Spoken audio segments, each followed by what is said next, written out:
Get her out of here. Brandon Cross said it loud enough for every person standing under those crystal chandeliers to hear. He didn't whisper it. He didn't pull her aside. He stood in the center of the grand entrance of the Obsidian, Chicago's most exclusive casino opening of the decade.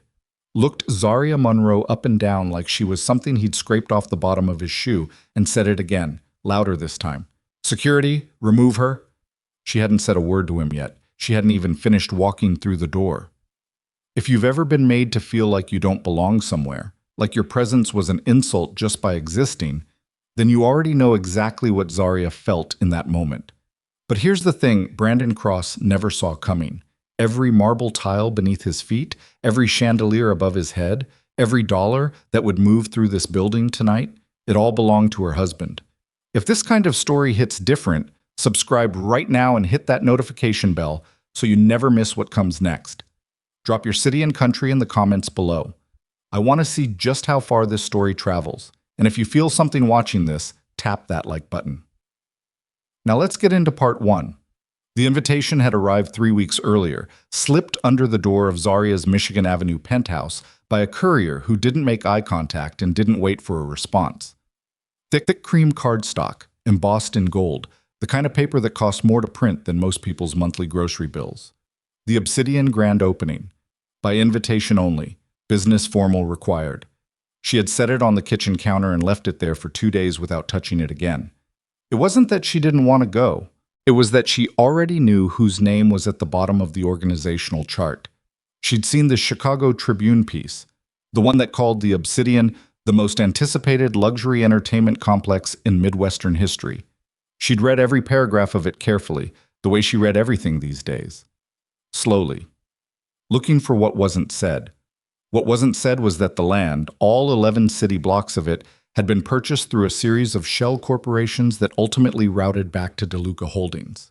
What wasn't said was that DeLuca Holdings had a silent co-owner listed in a legal document filed in Cook County 3 years ago.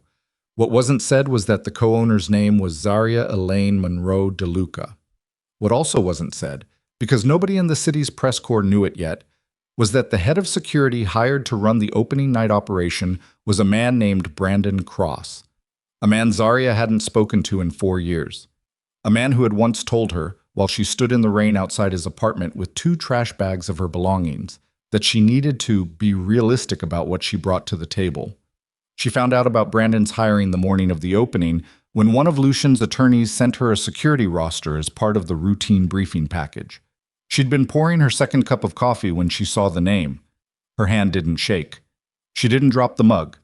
She just set it down on the counter very carefully and stood still for about 30 seconds. Then she called her stylist and said, "I need something tonight that makes a statement." "What kind of statement?" her stylist asked. "The quiet kind," Zaria said. "The kind people talk about for years." She didn't tell Lucian about Brandon. That wasn't because she was hiding it from him. She and Lucian didn't keep things from each other, not after everything they'd built together. She didn't tell him because she needed to walk into that building on her own terms first. She needed to know that she could stand in the same room as Brandon Cross without needing anyone to rescue her. That had always been the work, hadn't it? Not the empire, not the money, not even the marriage. The real work was knowing that she was enough before any of it existed. The dress she chose was burgundy. Deep, dark, the color of old wine. It fit her the way clothes fit women who have stopped apologizing for taking up space. She wore her hair natural, pulled back but full, and the only jewelry she put on was the ring Lucian had had custom made for her. A single cushion-cut diamond set in rose gold with a thin band of black enamel around the edge. Understated until you looked closely. Then it was devastating. Her driver pulled up to the Obsidian at exactly 9:45 in the evening. She could see the crowd from inside the car. The red carpet stretched across the sidewalk. Real red carpet, not the synthetic stuff. And the entrance was flanked by 2 towering arrangements of white orchids that had been flown in from Thailand. Camera crews from 3 networks. A photographer from Architectural Digest. 2 city aldermen she recognized. A state senator she had met once at a fundraiser and who had no idea who she was. Influencers with ring lights and phones on sticks. Men in suits that cost more than cars. Women in dresses that cost more than the suits. Zarya stepped out of the car and took the hand her driver offered without thinking about it, the way she always did. She stood on the sidewalk and adjusted the wrap around her shoulders. Once, just once, and then she started walking.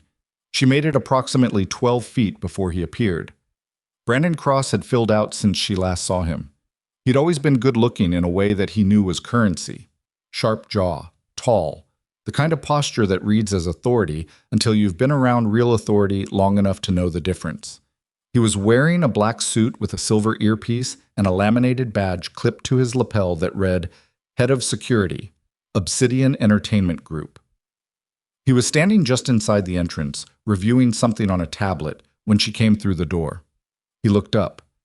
For a fraction of a second, she would think about this later, lying awake in the dark. There was something real on his face, something unguarded. She couldn't name it exactly. Surprise, maybe. Or something older than surprise. Then it closed off, and Brandon Cross became the person he'd apparently decided to be. Ma'am, his voice carried. Not because he was shouting, but because he had positioned himself in the center of a space with cathedral ceilings and perfect acoustics, and he used that the way someone uses a weapon they've been carrying for years without ever having to pull it. This is a private event. Zarya stopped walking. She met his eyes and said nothing. Invitation only, he continued. You're going to need to step back outside. A woman in a silver gown to Zarya's left had already turned to look. Then the man beside her. Then 2 more people. Then 6. The way attention spreads in a crowd when there's any hint of something to witness. I have an invitation, Zarya said. Her voice was even. Not cold, not performative, just even. Brandon tilted his head in that way he used to do. A slight angle that he always thought looked measured but always looked dismissive to anyone paying attention. Ma'am, our guest list is quite specific. He looked at the tablet in his hand, but Zarya noticed that he didn't actually scroll through anything. I don't see your name. You didn't ask for it yet. Something shifted in his expression. A flicker of irritation. He hadn't expected her to hold ground. That much was obvious. The Brandon she had known 4 years ago expected women to deflate under pressure. He'd been with her long enough to know that she used to do exactly that. She wasn't that woman anymore. Zarya Monroe, she said. Not loudly, just clearly. Brandon looked at the tablet again, and this time she could tell he was actually scrolling, and she watched the exact moment when he found the name, because his scrolling stopped and his jaw tightened almost imperceptibly. Then he looked back up at her and something happened in his face that she hadn't anticipated. Instead of stepping back, he stepped forward, just slightly. I'm going to need to ask you to verify your identity and your +1 status, he said. Formal now.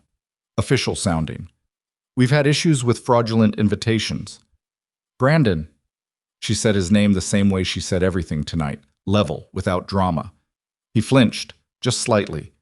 But he flinched. And then 2 things happened almost simultaneously. He recovered from the flinch, and the crowd around them got a little quieter, the way a crowd goes quiet when they've correctly identified that something is happening.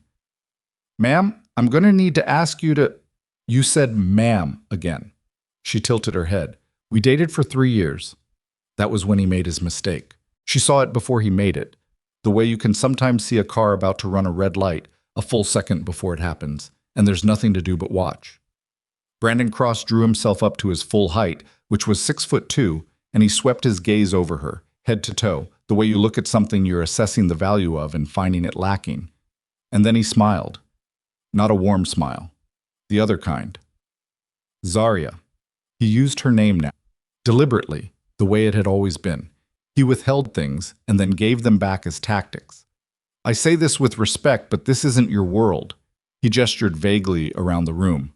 You understand what I mean. She understood exactly what he meant. This is a room full of Chicago's finest, he continued. The kind of people who've spent their whole lives getting here. And you... He paused, and in that pause was everything he'd ever thought about her that he'd never quite said out loud until this moment. You look like you wandered in from somewhere else. The dress is nice, but it doesn't change what I see in front of me. The silence in their immediate vicinity had become total. A woman somewhere behind Zarya made a small sound. Not quite a gasp, almost a sharp intake of breath held at the last possible moment. A man in a charcoal tuxedo had stopped mid-conversation and turned fully to look. Near the champagne display, a cluster of three women in coordinated jewel tones were watching with the particular expression people get when they're witnessing something they know they'll describe to someone else later. Zarya didn't say anything. She stood exactly where she stood and let him keep going, because she had spent 4 years learning that sometimes the most powerful thing you can do is give someone enough rope. Brandon turned to the two security guards flanking him. Both younger men, both in identical black suits, both looking slightly uncomfortable in the way people look when they're employed by someone doing something they know is wrong but feel powerless to interrupt. "Escort her out," Brandon said. And the guards moved. They weren't rough about it. She'd grant them that later, when she was being careful and fair about the whole thing. They moved to either side of her, and one of them, the taller one with the close-cropped fade, said quietly, "Ma'am, if you'll just—" "I'd like a moment," Zarya said. Not to the guard. She was still looking at Brandon. "I'd like a moment," she said again, "before we do this, for you to think very carefully about what you're doing." Brandon's smile was patient in the way smiles are patient when they're actually contempt. "Zarya, think carefully," she said. "That's all I'm asking." "I've thought about it." He slid the tablet under his arm. "You don't belong here. That's my professional assessment, and it's my job to maintain this environment." He looked at the crowd without embarrassment. He actually looked at the crowd, like a man who wanted witnesses. "I'm sure there are other places in the city that would be a better fit for you tonight." There was a laugh somewhere. She didn't try to identify where it came from. She reached into the small burgundy clutch she carried and retrieved her phone. She held it up, not pointed at Brandon, just held it, and she pressed record. One button, no theater. She didn't announce that she was doing it, she just did it. Brandon noticed. Something crossed his face that wasn't quite worry, but was adjacent to it. "There's no recording on premises without authorization." "I'm not on the premises yet," she said.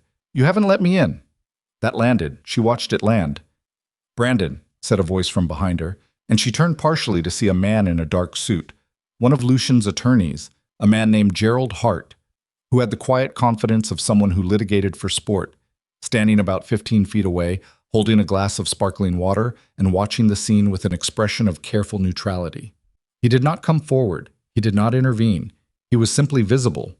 And the fact that he was visible was itself a message, though Brandon had no context to receive it. Brandon glanced at the attorney and then back at Zarya. "I'm going to need you to leave," Brandon said again, firmer this time. Like firmness was a substitute for being right. One of the guards put a hand on Zarya's shoulder. Not hard, not aggressive, just the beginning of a physical direction. And Zarya moved with it the way water moves around an obstacle. She let herself be guided 2 steps toward the door, and as she moved, she kept the phone up and kept her eyes on Brandon's face, because she knew something that everyone in that room was about to discover. She knew what she heard when she listened to recordings. She'd spent years, long before Lucian, working in corporate mediation, sitting in rooms where powerful people said things they'd later claim they never said. And she'd learned to document everything not as a weapon, but as a record.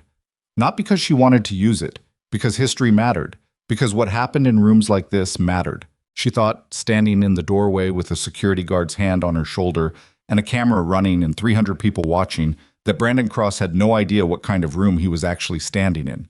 She thought about the land beneath his feet. She thought about the papers she'd signed quietly in a room with 4 attorneys and a notary, while Lucian's hand rested on her knee under the table. She thought about what it meant to own something without wearing it on your face. Outside, through the glass of the entrance, she could see the street, the city doing what cities do. Indifferent, continuous, its own enormous life. A cab cut off a rideshare. 2 women were taking a selfie under a streetlight.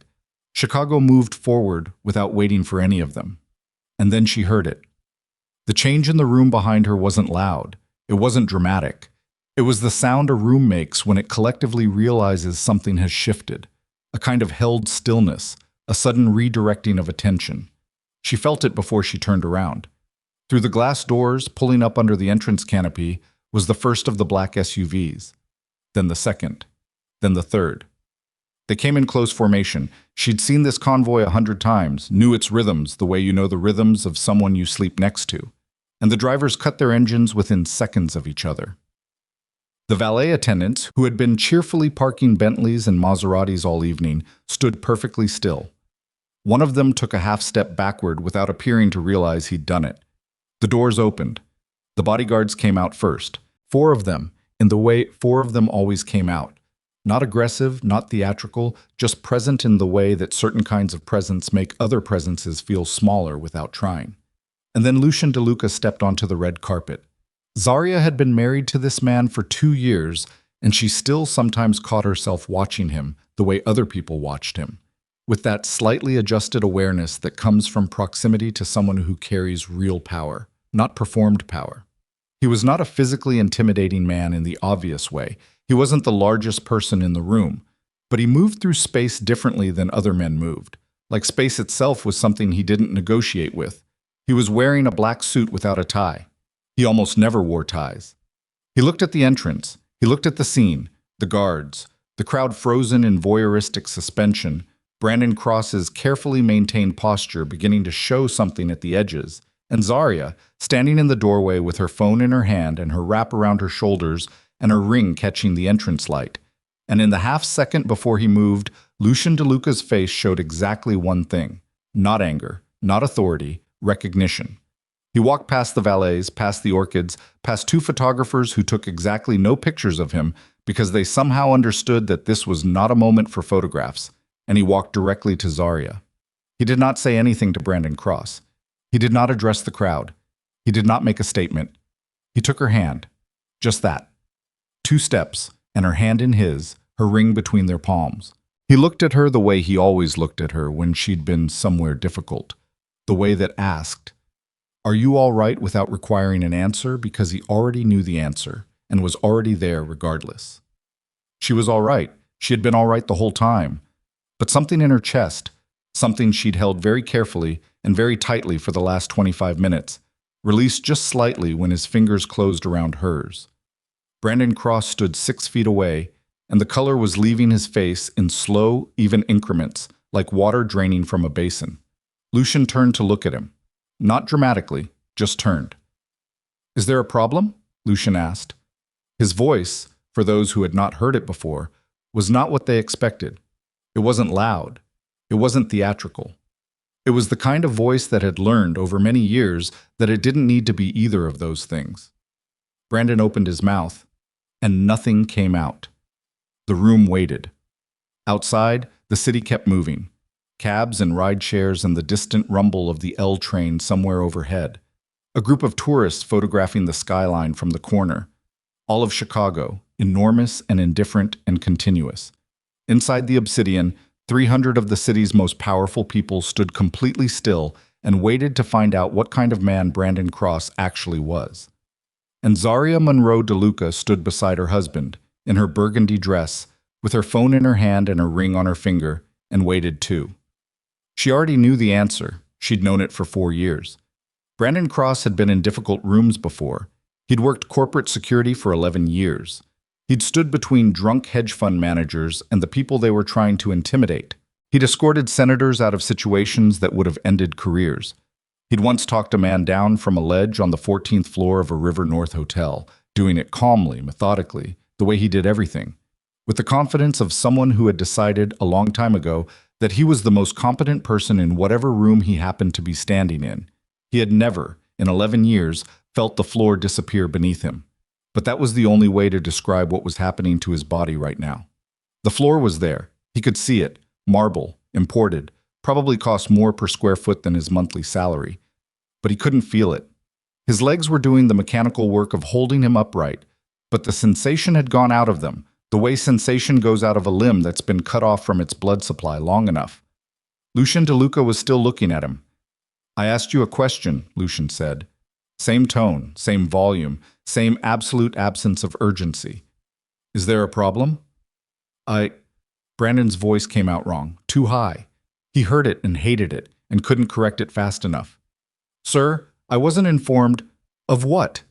The question dropped into the silence of the room like a stone into still water, and Brandon watched the ripples move outward through the crowd.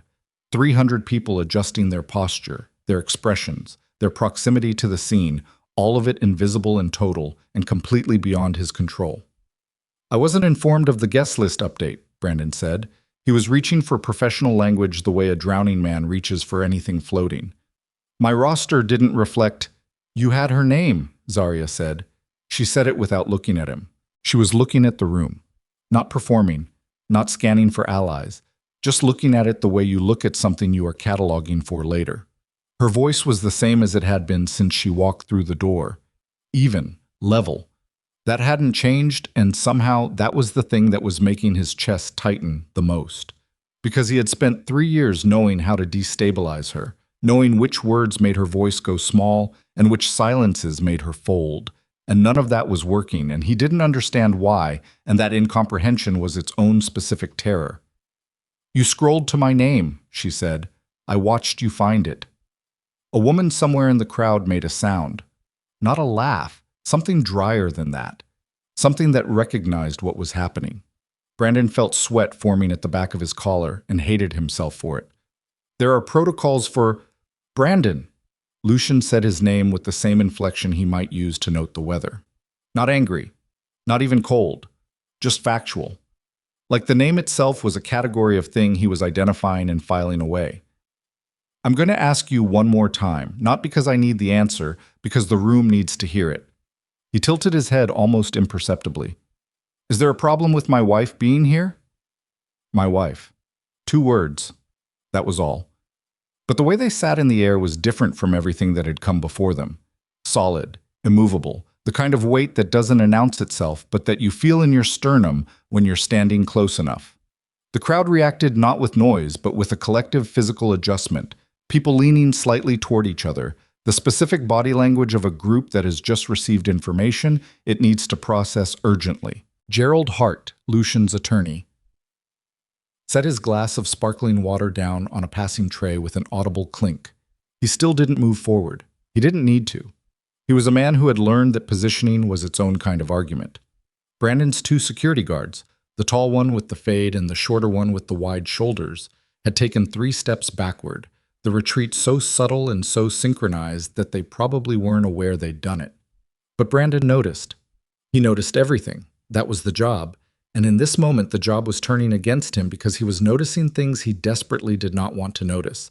Like the fact that none of the 300 people in this room were on his side of whatever was happening here, and he had put them there, and he had done it in front of cameras and phones and 2 network crews who were very carefully pretending not to be filming while absolutely filming. No, Brandon said. There's no problem. Good, Lucian said. He didn't say anything else. He didn't need to say anything else. He turned slightly towards Zarya, not away from Brandon, not dismissively, just the natural movement of a man orienting himself toward his wife, and said something to her quietly, too quietly for the room to catch, and Zarya's expression shifted in a way that wasn't quite a smile, but was in the same neighborhood. Then Lucien looked back out at the room with the pleasant, neutral expression of a man who has attended 1,000 events exactly like this one and expects to attend 1,000 more. Brandon stood in the middle of the entrance and felt the specific agony of a man who has thrown a punch that missed and is now overextended and off balance and waiting for what comes next. What came next was Marcellus Webb. Marcellus was the venue's general manager, a compact man in his mid-40s with the precise, economical movements of someone who had managed luxury spaces long enough to understand that every gesture was visible and every gesture communicated something. He materialized at Brandon's elbow the way good hospitality professionals materialize suddenly and without apparent origin, and said very quietly, directly into Brandon's ear, "A word." Brandon didn't want a word. Brandon wanted to be somewhere else. He wanted to be in his car, or in his apartment, or in any configuration of the physical world that did not include the lobby of the Obsidian with Zarya Monroe standing 12 feet away, looking exactly the way she looked. He followed Marcellus to an alcove near the coat check, out of the room's direct line of sight, and before Brandon could organize anything resembling a defense, Marcellus said, "What did you just do?" "I was following protocol." Protocol. Marcellus repeated the word the way you repeat a word when you need a moment to decide whether to laugh at it or not. "Brandon, I need you to understand something very clearly, very quickly, because the next 60 seconds matter." His voice was low and steady and had no give in it. Lucien De Luca built this building. His organization funded every single element of this opening, from the carpet you're standing on to the orchids at the door. And the woman you just attempted to have physically removed from the premises is listed on the deed to the property. He paused. Not as a partner, as a co-owner. Brandon's mouth was dry. I didn't know that. Then you should have. My security brief didn't include... Your security brief included a guest list, Marcellus said. Her name was on it. Category, primary. You know what primary means on this guest list? He didn't wait for the answer. It means she's above the venue. She doesn't get verified at the door. She doesn't get asked for credentials. She walks in. He leaned in, just slightly, just enough. And you had her escorted to the exit. Brandon's jaw was tight. He could feel it. The muscle working at the back of his teeth, that physical habit his body had developed as a child and never lost. The one his mother used to tell him would crack a molar one day. I made an error in judgment. You made a public spectacle, Marcellus said, in front of every camera in the building, in front of the alderman, in front of 3 reporters who are technically here as guests, but are very much reporters. He straightened his jacket. And before I go back out there and do what I can with that room, I need to know something. He looked at Brandon directly. Did you know who she was before tonight? The question sat between them. Brandon thought about Zarya in the rain outside his apartment. He thought about the 2 trash bags. He thought about what he'd said to her in that doorway, standing dry in the warmth while she stood wet in the dark.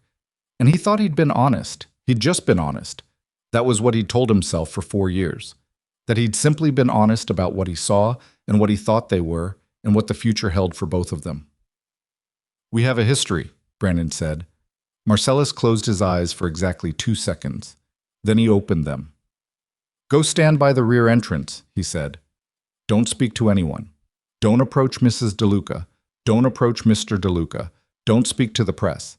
Don't speak to anyone on the security team without running it through me first. He turned to go back to the room and then stopped, one hand on the alcove's wall. And Brandon? The recording she made? She hasn't put it away.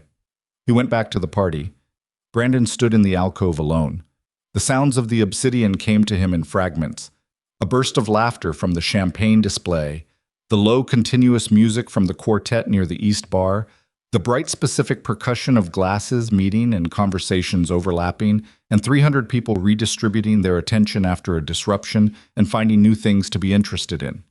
The party was recovering. Parties always recovered. That was what Brandon knew about parties. They absorbed disruption and moved on, and the disruption became anecdote, became story, became nothing. Except that Zarya Monroe was still in there, and her phone was still recording, and Lucian DeLuca was still in there too, and the difference between disruptions that became nothing and disruptions that became something else entirely was whether the wrong party had the resources and the will to pursue them. Brandon pressed the back of his head against the alcove wall and stared at the ceiling and tried to think clearly. He'd have seen Zarya's name on the list. That was the truth of it, stripped of all the other things he'd been telling himself in the moment. The protocol, the verification procedures, the judgment call, all of that was the story he'd built around the truth in real time. The way people build stories around truths they don't want to look at directly. He'd seen her name. He'd scrolled to it, and he'd felt something. What exactly he didn't want to examine. And he'd looked up at her and he'd made a choice. Not a professional choice. A personal one. He'd wanted her to feel, just for a moment, what it was to not belong somewhere she wanted to be. He could admit that to himself here, in this alcove, with no one watching. He could admit that the dress and the composure and the way she stood like she was waiting for him specifically to do something stupid had triggered something in him that was older than professionalism and uglier than he liked to think he was. What he could not figure out was what came next. He pushed off the wall and straightened his badge and walked back toward the main floor. Not because he'd made any decision, but because standing in an alcove was also a choice, and a worse one. He moved along the perimeter of the room, keeping to the edge the way security personnel are trained to do. Invisible in the way that people in service roles are invisible at events like this. You look at the guests, you look at the space, and the infrastructure of the evening looks after itself. Zarya was standing near the center of the room. She was not alone. This was what hit him first. How quickly the room had reconfigured itself around her. In the 20 minutes since Lucian's arrival, a small gravitational shift had occurred in the social geometry of the event, and Zarya was at its center. 2 women who Brandon recognized as the wives of major real estate developers had angled their bodies toward her. A man he'd identified earlier in the evening as a state-level finance director was leaning in to say something to her, nodding as he spoke. Near the bar, an influencer with a following that Brandon knew ran to six figures had put her phone away, actually put it away, in her bag, and was listening to Zaria speak with the particular attention people give to someone whose words they've decided matter. Zaria still had her own phone in her hand. She wasn't recording anymore, or at least she wasn't holding it up, but she hadn't put it away either. It sat in her palm at her side, and the fact of its presence there was doing something to the room's energy that Brandon couldn't have fully articulated, but that he felt in his back teeth. He moved further along the perimeter and nearly walked into a man he didn't see until he was 2 feet away. The man was about 60, salt and pepper hair cut close, wearing a dark suit without ornamentation. He was standing just outside the drift of a larger conversation, holding nothing, watching the room with the calm, comprehensive attention of someone who professionally watches rooms. Brandon had been working events long enough to recognize the type: attorney, financial advisor, or something in the organization's structure that didn't have a polite public name. The man looked at Brandon without turning his head, just his eyes, sliding over and then back. "Rough night," the man said. It wasn't a question. Brandon stopped. "I don't think we've met." "No." The man smiled. It was a pleasant smile with nothing behind it. "Vincent Caruso. I handle certain operational matters for DeLuca Holdings." He let that settle. "I've been here since 8. I saw the whole thing at the door." Brandon felt something cold move through his chest. "Then you know it was a misunderstanding." "I know what I saw." Vincent's voice was the same temperature as Lucian's had been. Not threatening, just factual. The specific flatness of a man who doesn't need to perform menace because menace is simply one of the administrative conditions of his life. "And I know that Marcellus gave you some guidance just now, which I'd encourage you to follow precisely." He reached into his jacket. Brandon's hand moved reflexively and then stopped, mortified at himself, and removed a business card, which he held out between 2 fingers. "If you have concerns about your position going forward, you can call that number. Business hours. Someone will assist you." Brandon looked at the card and didn't take it. "Going forward," he said. "What does that mean?"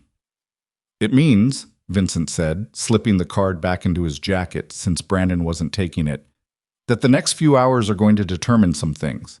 About you, about this." He gestured at the laminated badge on Brandon's lapel, the way you gesture at something you find mildly interesting. "I'd be very thoughtful about what you say and don't say for the rest of the evening." Then Vincent Caruso turned back to watching the room, and his body language shifted just enough to make clear that the conversation was over. Brandon kept moving. He found a position near the east wall, behind a pillar wide enough to give him partial cover, and he stood there and watched the room and ran through his options with the methodical, compartmentalized focus that had always been his strongest professional quality. Not because the focus was particularly natural to him tonight.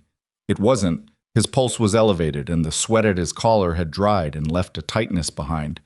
But because the alternative to running through options was feeling the full scope of what he'd done, and he wasn't ready for that. The practical reality was this. He had been told in 2 separate conversations in the last 15 minutes to stand down and be quiet. That was the professional instruction. Following it was the minimum required to salvage anything from the night. But there was Zaria across the room, holding a phone with a recording on it, talking to people who were leaning in like she was the most interesting person they'd encountered in months.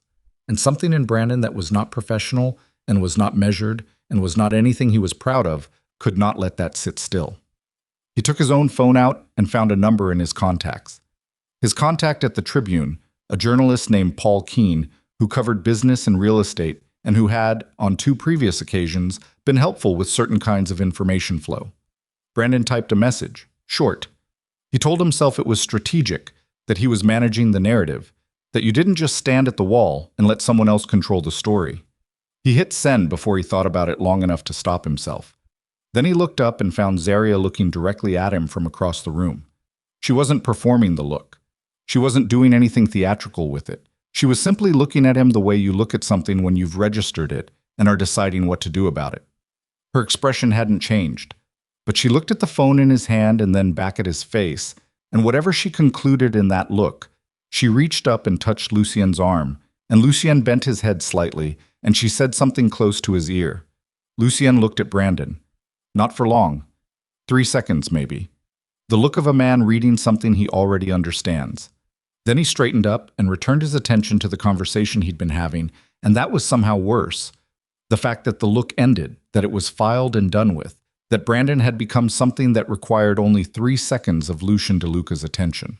Brandon's phone buzzed. Paul Keene, what kind of info are we talking? Brandon stared at the message. His thumbs hovered over the screen.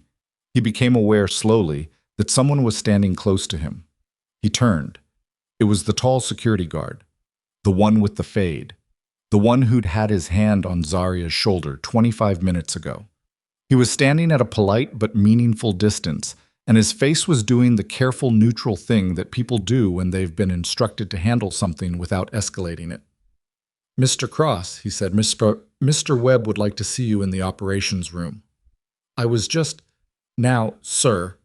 The guard's voice had the same pleasant intractability as a closed door. If you don't mind. Brandon looked at his phone. He looked at the unfinished message to Paul Keene. He looked across the room at Zaria, who had turned back to the conversation around her and was laughing at something. A real laugh, unguarded, the kind of laugh he hadn't heard from her in years, and that landed on him with a force that was not quite grief, but lived in the same building. He pocketed his phone without responding to the message. He followed the guard through a door marked Staff Only and down a carpeted hallway into the operations room, a long, low-ceilinged space lined with monitors showing feeds from every corner of the venue. Marcellus was there. So was a woman Brandon hadn't seen before, mid-50s, dark blazer, reading glasses pushed up on her forehead, who introduced herself as the DeLuca Holdings legal director and whose name he immediately didn't retain because the thing she placed on the table in front of him immediately occupied all of the cognitive space he had available. It was a tablet. On the tablet was a document.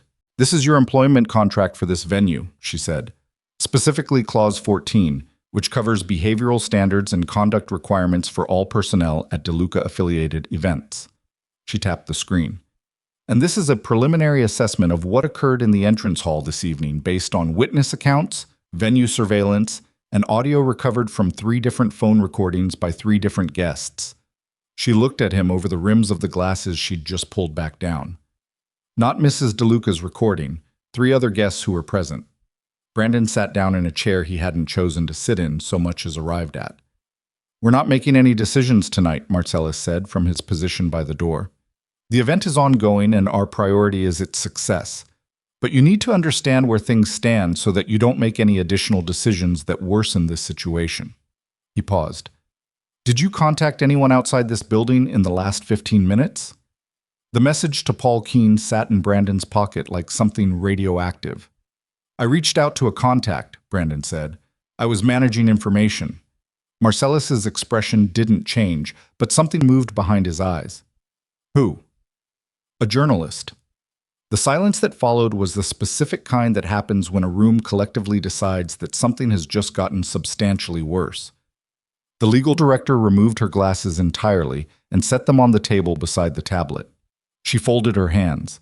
She looked at Brandon with the expression of a woman who has, over a long career, encountered many men who made the 3rd mistake after making the first 2, and who has never stopped being quietly appalled by it. Tell me, she said, exactly what you sent. And Brandon Cross, sitting in a monitoring room beneath 300 screens showing every corner of the building that belonged to the woman he'd tried to throw out an hour ago, began to understand that there was no version of tonight that ended the way he'd always believed nights like this ended for men like him. With consequences absorbed and processed and left behind, everything continuing, the world making room for the error and moving on. There was a recording. There were 3 more recordings he hadn't known about. There was a journalist with an unfinished message in his inbox. There was Vincent Caruso watching the room. There was a legal director with her glasses off and her hands folded. There was Marcellus at the door. And there was Zaria, upstairs, laughing at something real, in a room that was half hers. Brandon had spent 11 years being the most competent person in whatever room he was standing in. He was beginning to understand that he had never, not once in his life, been in a room like this one. The legal director's name was Renata Voss. Brandon figured that out approximately 4 minutes into her questioning, when she handed him a second document and her name was printed at the top of it in small, clean type. He registered it the way you register peripheral information when the central information is already overwhelming your capacity, automatically, without intention, filed somewhere behind the more immediate reality of the room he was sitting in. Renata Voss had been asking him questions for 11 minutes. He knew it was 11 minutes because there was a clock on the wall above the monitoring screens, and he had been watching it with the specific attention of a man who is using external reference points to stay oriented because his internal ones have stopped working reliably. "Walk me through the guest list protocol again," she said. Same tone as the first time she'd asked it. Same tone as the second. She had a way of repeating questions that didn't feel repetitive. It felt excavating, like each pass was going a layer deeper into the same ground. "I reviewed the list at 6:30, Brandon said. "Category designations, arrival windows, credential requirements. And Mrs. DeLuca's designation. Primary." He said it without inflection. There was no inflection left. It was listed as primary, which you understood to mean unrestricted entry, no verification required. He pressed the pads of his fingers against the table's edge. I understood what it meant. Renata let that sit in the room for a moment. Then she made a small notation on the legal pad beside the tablet. She wrote with a fountain pen, blue ink, and the sound of it on the paper was the loudest thing in the room. "And yet," she said. "And yet," Brandon confirmed, because there was nothing else to say. Marcellus had not moved from the door. He was doing the thing. Brandon had noticed it in the first minutes of this session and had been unable to unnotice it since, where he stood at a slight angle that allowed him to watch both Brandon and the monitor feed simultaneously, so that at no point was he fully looking away from either one. It was a professional habit.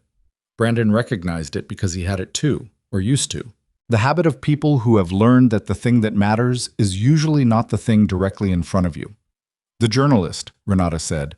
Brandon's jaw worked. "Paul Keene, Tribune Business Desk." She looked at her legal pad. "You've exchanged information with him on 2 previous occasions in the last 14 months, both relating to venue security matters. Both times involving situations where negative publicity about a client was managed through selective information release." Brandon went very still. "How do you know that?" It wasn't a question. He said it the way you say something when you already know the answer is a thing you're not going to like.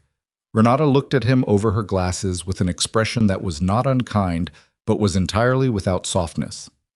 "Mr. Cross, this organization does not hire security directors for high-profile properties without conducting comprehensive background assessments. Yours included a review of your professional communications for the past 2 years. She paused. "That's in your contract. Page 9. Clause 22. Brandon thought about page 9. He had not read page 9. "What did you tell Keene tonight?" Renata asked. "I didn't tell him anything. I sent a message asking if he was available for information. He responded asking what kind. I didn't reply." "Show me." He took out his phone. He navigated to the exchange and turned the screen toward her. She read it, made a note, and looked back at him. "You didn't reply," she said. "No. But you initiated contact with a member of the press from inside this building, during this event, immediately after an incident involving the venue's co-owner, with the stated intent of managing information." She closed the legal pad. "You understand how that reads?" "I understand how it reads." "Do you understand?" Renata said, her voice dropping just slightly, not in threat, but in the specific register of someone who needs you to actually hear the next thing they say. "That if that message had gone further, if you had provided Keene with any characterization of what happened tonight, any framing of Mrs. DeLuca's identity, any suggestion that there was a story here, you would have exposed this organization to a defamation action, a privacy claim, and a breach of your employment agreement simultaneously?" She let a beat pass. "In writing, from a company phone." Brandon's mouth was dry again. It had been dry for a while now, and the dryness had become its own permanent condition, a new baseline. "I stopped," he said. "You stopped," Renata agreed. "This time." The door opened. Not Marcellus. Marcellus was still at his post. This was the tall guard, the one with the fade, whose name Brandon had never asked, and whose face had become, over the course of this evening, a recurring presence at every threshold Brandon crossed. He leaned in and said something to Marcellus in a voice too low to carry. Marcellus's eyes moved to the monitoring screens. His posture changed. Not dramatically, just a slight reorientation, the kind of adjustment that means something has shifted in the room being monitored. "Give us a moment," Marcellus said to the guard, who withdrew and closed the door. Then Marcellus crossed the room for the first time since they'd entered it and stood at the monitoring bank and looked at one of the screens in the upper left quadrant. Brandon followed his gaze. The screen showed the main floor from a high angle, a clean bird's-eye view of the party redistributed and resettled, champagne moving, conversations happening, the event doing what events do when the disruption has been absorbed. In the center left of the frame, visible clearly, was Zarya, still with the group that had formed around her, still with the phone in her hand at her side. Next to her was a man Brandon didn't recognize. 50s, heavy-set, the kind of suit that doesn't come off a rack. He was handing Zarya something, a card, or a folded piece of paper, and she was looking at it with an expression that Brandon couldn't read at monitor resolution, but that Marcellus apparently could, because Marcellus made a sound low in his throat that was not quite concern and not quite satisfaction, but occupied the space between them. "Who is that?" Brandon asked. Marcellus glanced at him. It was the glance of a man deciding how much context a situation requires. "Alderman Dennis Farrow, 14th Ward." He turned back to the screen. "He's been trying to get a meeting with the DeLuca organization for about 8 months, something to do with the development rights on the South Blocks." He paused. "He's never managed to get past the legal team. And now he's handing things directly to the woman who owns half the development," Marcellus said. Flat, final. The way you say something that should have been obvious from the beginning. Brandon looked at Zarya on the screen, small, pixelated, standing in the middle of a room that was organizing itself around her the way rooms organize themselves around centers of gravity, and felt something that he was going to have to sit with for a long time before he could accurately name it. It wasn't jealousy, exactly. It was more like the specific disorientation of realizing that the version of a person you have been carrying in your head for 4 years has been, in some fundamental way, a fiction. Not because they changed, because you never looked clearly. The door opened again. This time it was Vincent Caruso. He came in without knocking, without introduction, which told Brandon something about his relationship to this space and everyone in it. He looked at the monitoring bank, looked at Renata's legal pad, looked at Brandon. "The recording is confirmed," he said. Renata's pen stilled. "Confirmed how?" "She sent it to our legal team 11 minutes ago." Vincent moved to the table and stood with his hands in his jacket pockets, with the posture of a man delivering a weather report. Full audio. From the moment she walked in to the moment Lucian took her hand. Unedited, time-stamped. He looked at Brandon without malice and without mercy, without any emotional content at all, which was somehow worse than either. "Your voice is very clear." Brandon thought about the acoustics, the cathedral ceilings, the way he'd used the space deliberately, positioning himself in the center of it, using the marble and the height to carry his voice. He'd done it as a power move. He'd done it because he wanted the crowd to hear him, wanted the crowd to register his authority, wanted the crowd to see what he saw when he looked at Zarya Monroe, a woman who did not belong in this room. He'd given himself perfect audio. "Is there a copy that's been—" he started. "She hasn't released it publicly," Vincent said. "Yet." The word sat there with all its architecture visible. "That's a decision she hasn't made." Brandon looked at the table, at the tablet with the employment contract on it, at Renata's legal pad with its fountain pen annotations. He looked at his own hands, which were doing something he didn't like, a faint tremor in the left one, barely perceptible, the kind of thing only he would notice because he'd been watching his own hands for years, hyper-aware of them. The way people are hyper-aware of the part of themselves that betrays them first under stress. He pressed his left hand flat on the table. "What do you want from me?" he said. It came out more stripped down than he intended, more direct. The professional scaffolding he'd been erecting all evening had been dismantling itself piece by piece for the last 40 minutes, and what was left beneath it was something closer to the baseline of a man who is out of moves and knows it. Renata and Vincent looked at each other. Not a long look, a quick calibration of the kind that happens between people who have been in rooms like this before and who have a shorthand for what comes next. "Right now," Renata said. "Nothing. The event is ongoing. No decisions are being formalized tonight." She collected her legal pad and capped the fountain pen. You'll remain in the operations room for the duration of the evening. Your credentials are temporarily suspended, which means the system will reject your access to any secured area above ground floor. Julio will stay with you. She nodded toward the door, which Brandon understood to mean the tall guard. When the event concludes, you'll be contacted to arrange a formal meeting. And my position is not something I'm discussing tonight. She stood. I'll tell you what I told you before, and this time I need you to hear it as more than a procedural statement. She looked at him directly. Don't contact anyone outside this building. Don't send any further messages to Keene or anyone else in media. Don't attempt to approach Mrs. DeLuca or Mr. DeLuca. She picked up the tablet. You've made this situation complicated, Mr. Cross. Don't make it impossible. She left. Vincent followed her without a word, without a backward look, with the unhurried certainty of a man who never looks back at a room he's finished with. Marcellus lingered by the door. He looked at Brandon with an expression that was the closest thing to human sympathy Brandon had seen in this room all evening, though it was still contained, still measured, still the expression of a man who is sympathetic to your situation without being confused about whose side he's on.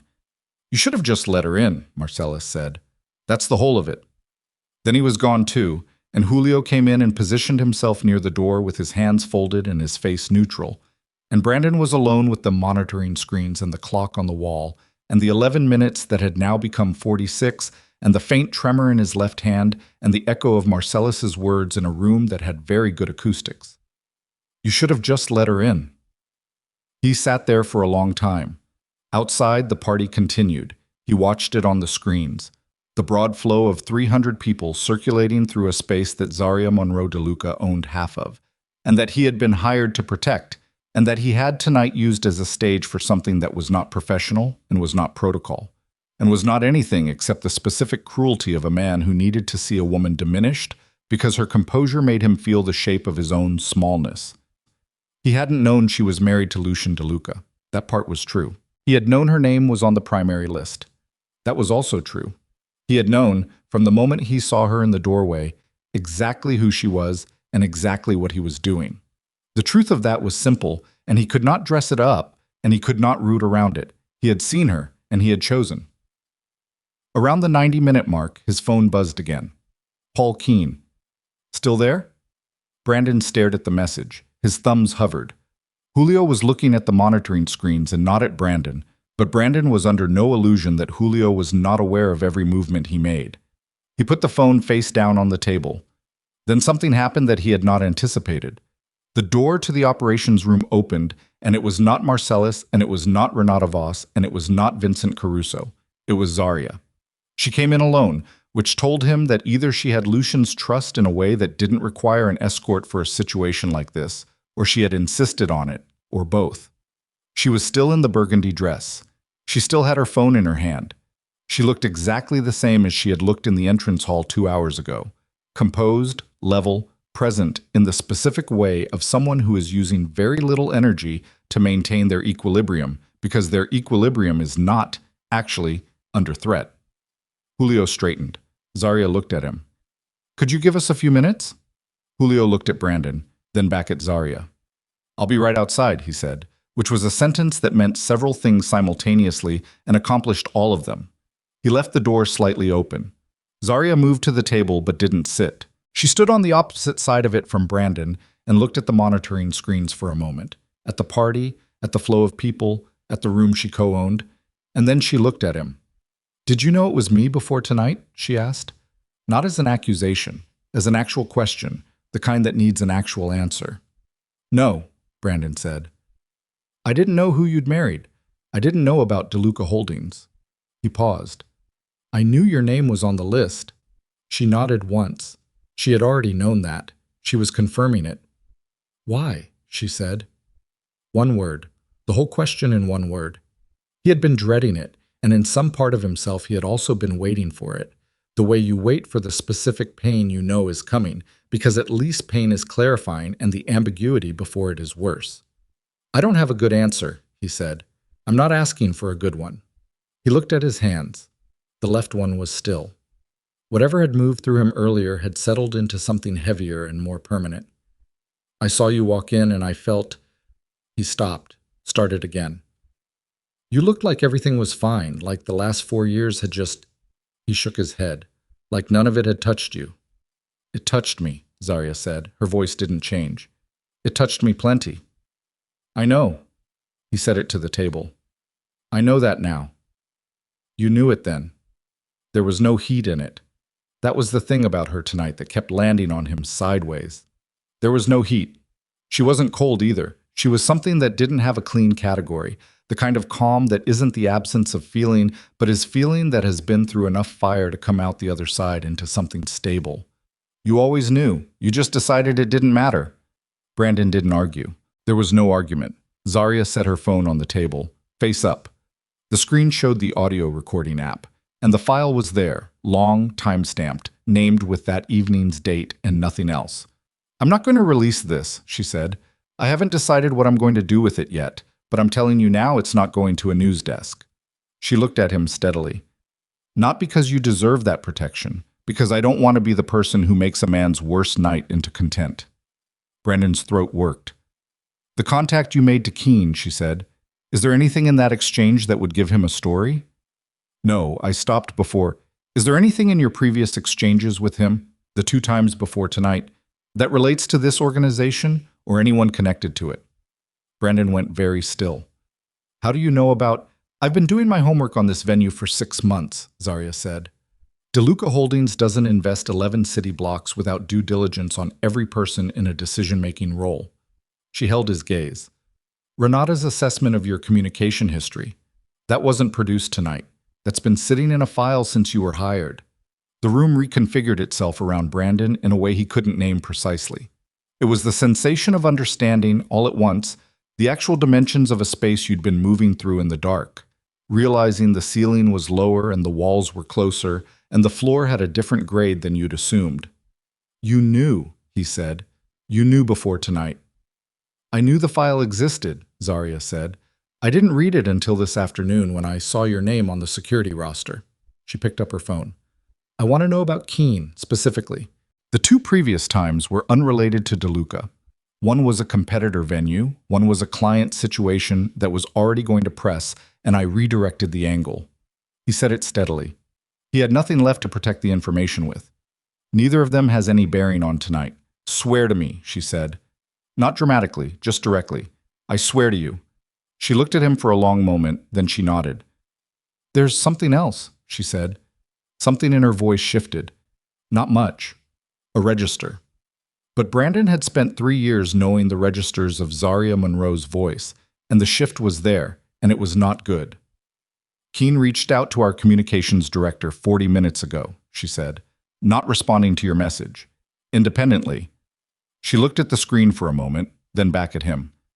He has information about the DeLuca organization that isn't connected to tonight. He's been sitting on a story for 3 months, and he's using tonight as an opportunity to inquire whether someone on the inside would be willing to verify it. Brandon frowned. What kind of story? The kind that doesn't have anything to do with me or with what happened in that entrance hall. She set the phone down again.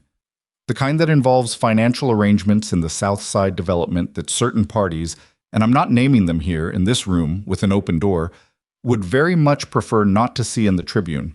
She looked at him. What I need to know, Brandon, right now, is whether Paul Keane has any reason to think that you are a viable inside source for that story.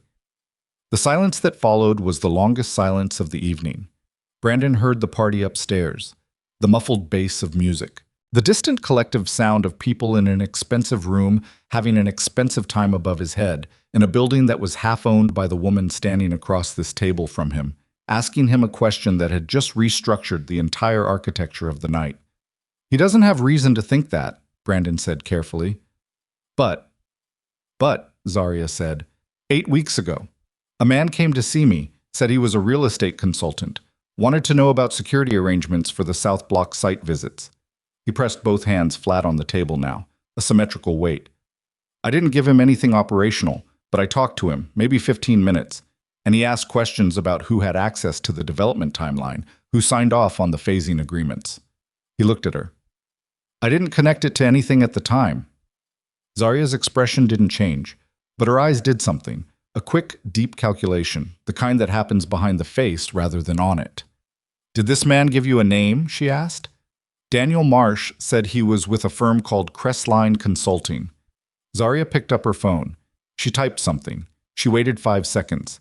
Then she looked at him with an expression that was the first expression she'd worn all evening that contained something he recognized as unguarded.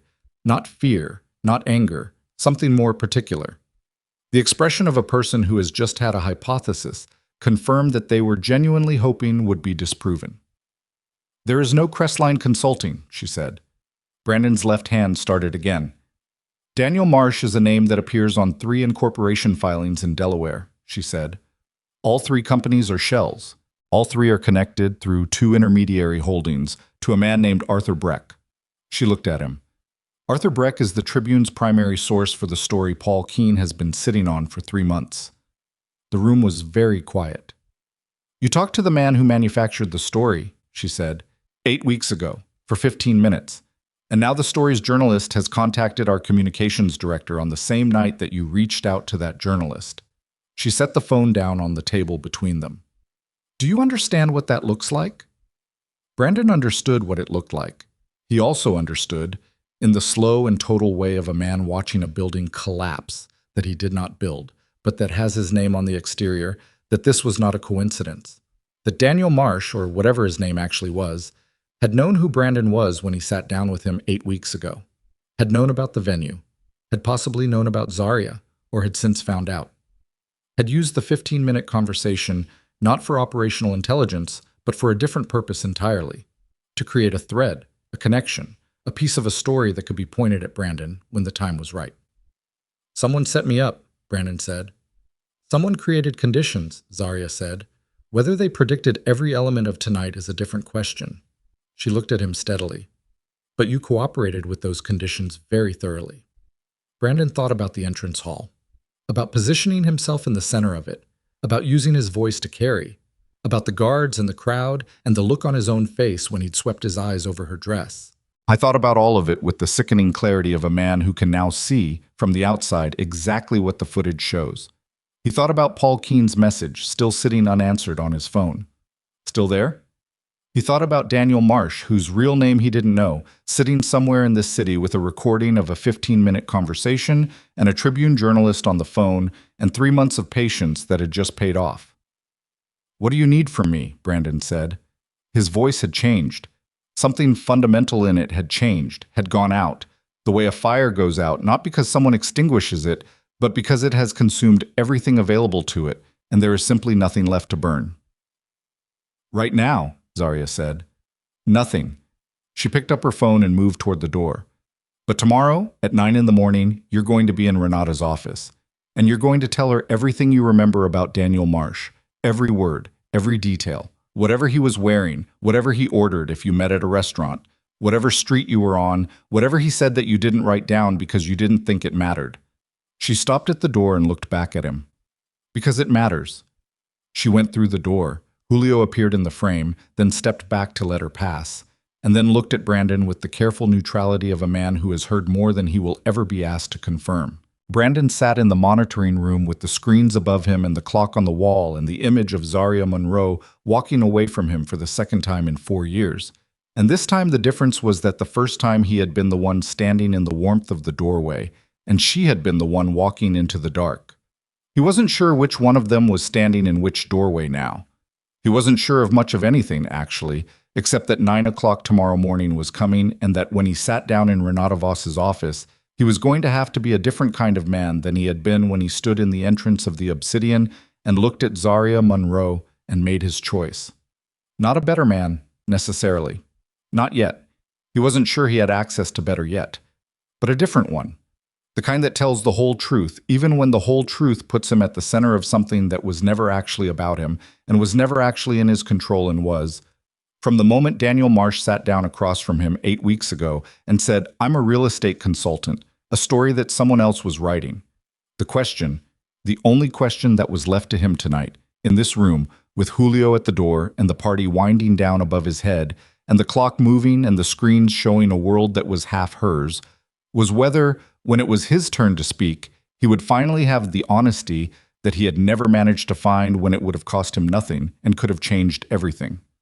Part 4 của kịch bản điện ảnh này được triển khai với dung lượng viết đủ 7.000 từ, bắt đầu trực tiếp từ điểm kết thúc của Part 3. Trọng tâm tuyệt đối là cao trào bùng nổ, the peak of action and stakes. Mỗi mâu thuẫn từ các phần trước giờ đây hội tụ thành một cuộc đối đầu trực diện, không khoan nhượng. Nhịp điệu kịch bản phải cực kỳ dồn dập, căng thẳng đến mức nghẹt thở. Duy trì giọng văn mỹ thô ráp, tập trung vào những chi tiết bản năng, tiếng tim đập, sự đau đớn thể xác, mồ hôi hòa lẫn máu và sự quyết liệt trong ánh mắt. Nhân vật phải thực hiện những lựa chọn liều lĩnh nhất, chấp nhận đánh đổi mọi thứ để đạt được mục tiêu. Hội thoại trong phần này cần gãy gọn, sắc bén, đôi khi là những tiếng hét hoặc những lời nói đứt quãng vì kiệt sức. Triển khai chi tiết từng phân cảnh hành động hoặc đối đầu tâm lý, scene by scene. Tuyệt đối không sử dụng gạch đầu dòng, tiêu đề phụ hay nhắc đến thực thể tôn giáo. Kết thúc Part 4 ở đỉnh điểm kịch tính, ngay trước khi trận chiến cuối cùng ngã ngũ. Hãy trình bày trực tiếp trong tin nhắn, viết cực kỳ chi tiết. Nếu đặt giới hạn phản hồi, hãy dừng lại ở một câu rạng rỡ để tôi ra lệnh viết tiếp. Chi đần bắt buộc.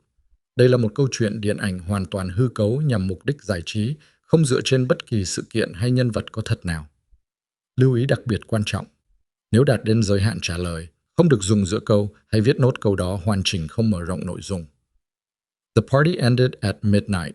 Brandon knew this not because anyone told him, but because the sounds above him changed, the music dropping in volume, then stopping, then the particular kind of quiet that follows the end of a large gathering, that specific acoustic shift when 300 people begin moving toward exits and the room stops being a room and starts being a space again. He'd been listening to those sounds for 2 hours. He'd been listening to them the way you listen to things when there's nothing else to do and thinking is too dangerous and silence is worse. Julio had brought him water at some point, a bottle, unopened, set on the table without comment. Brandon had drunk half of it and then held the bottle in both hands for a while without drinking more, just holding something, which was apparently what his body needed to do.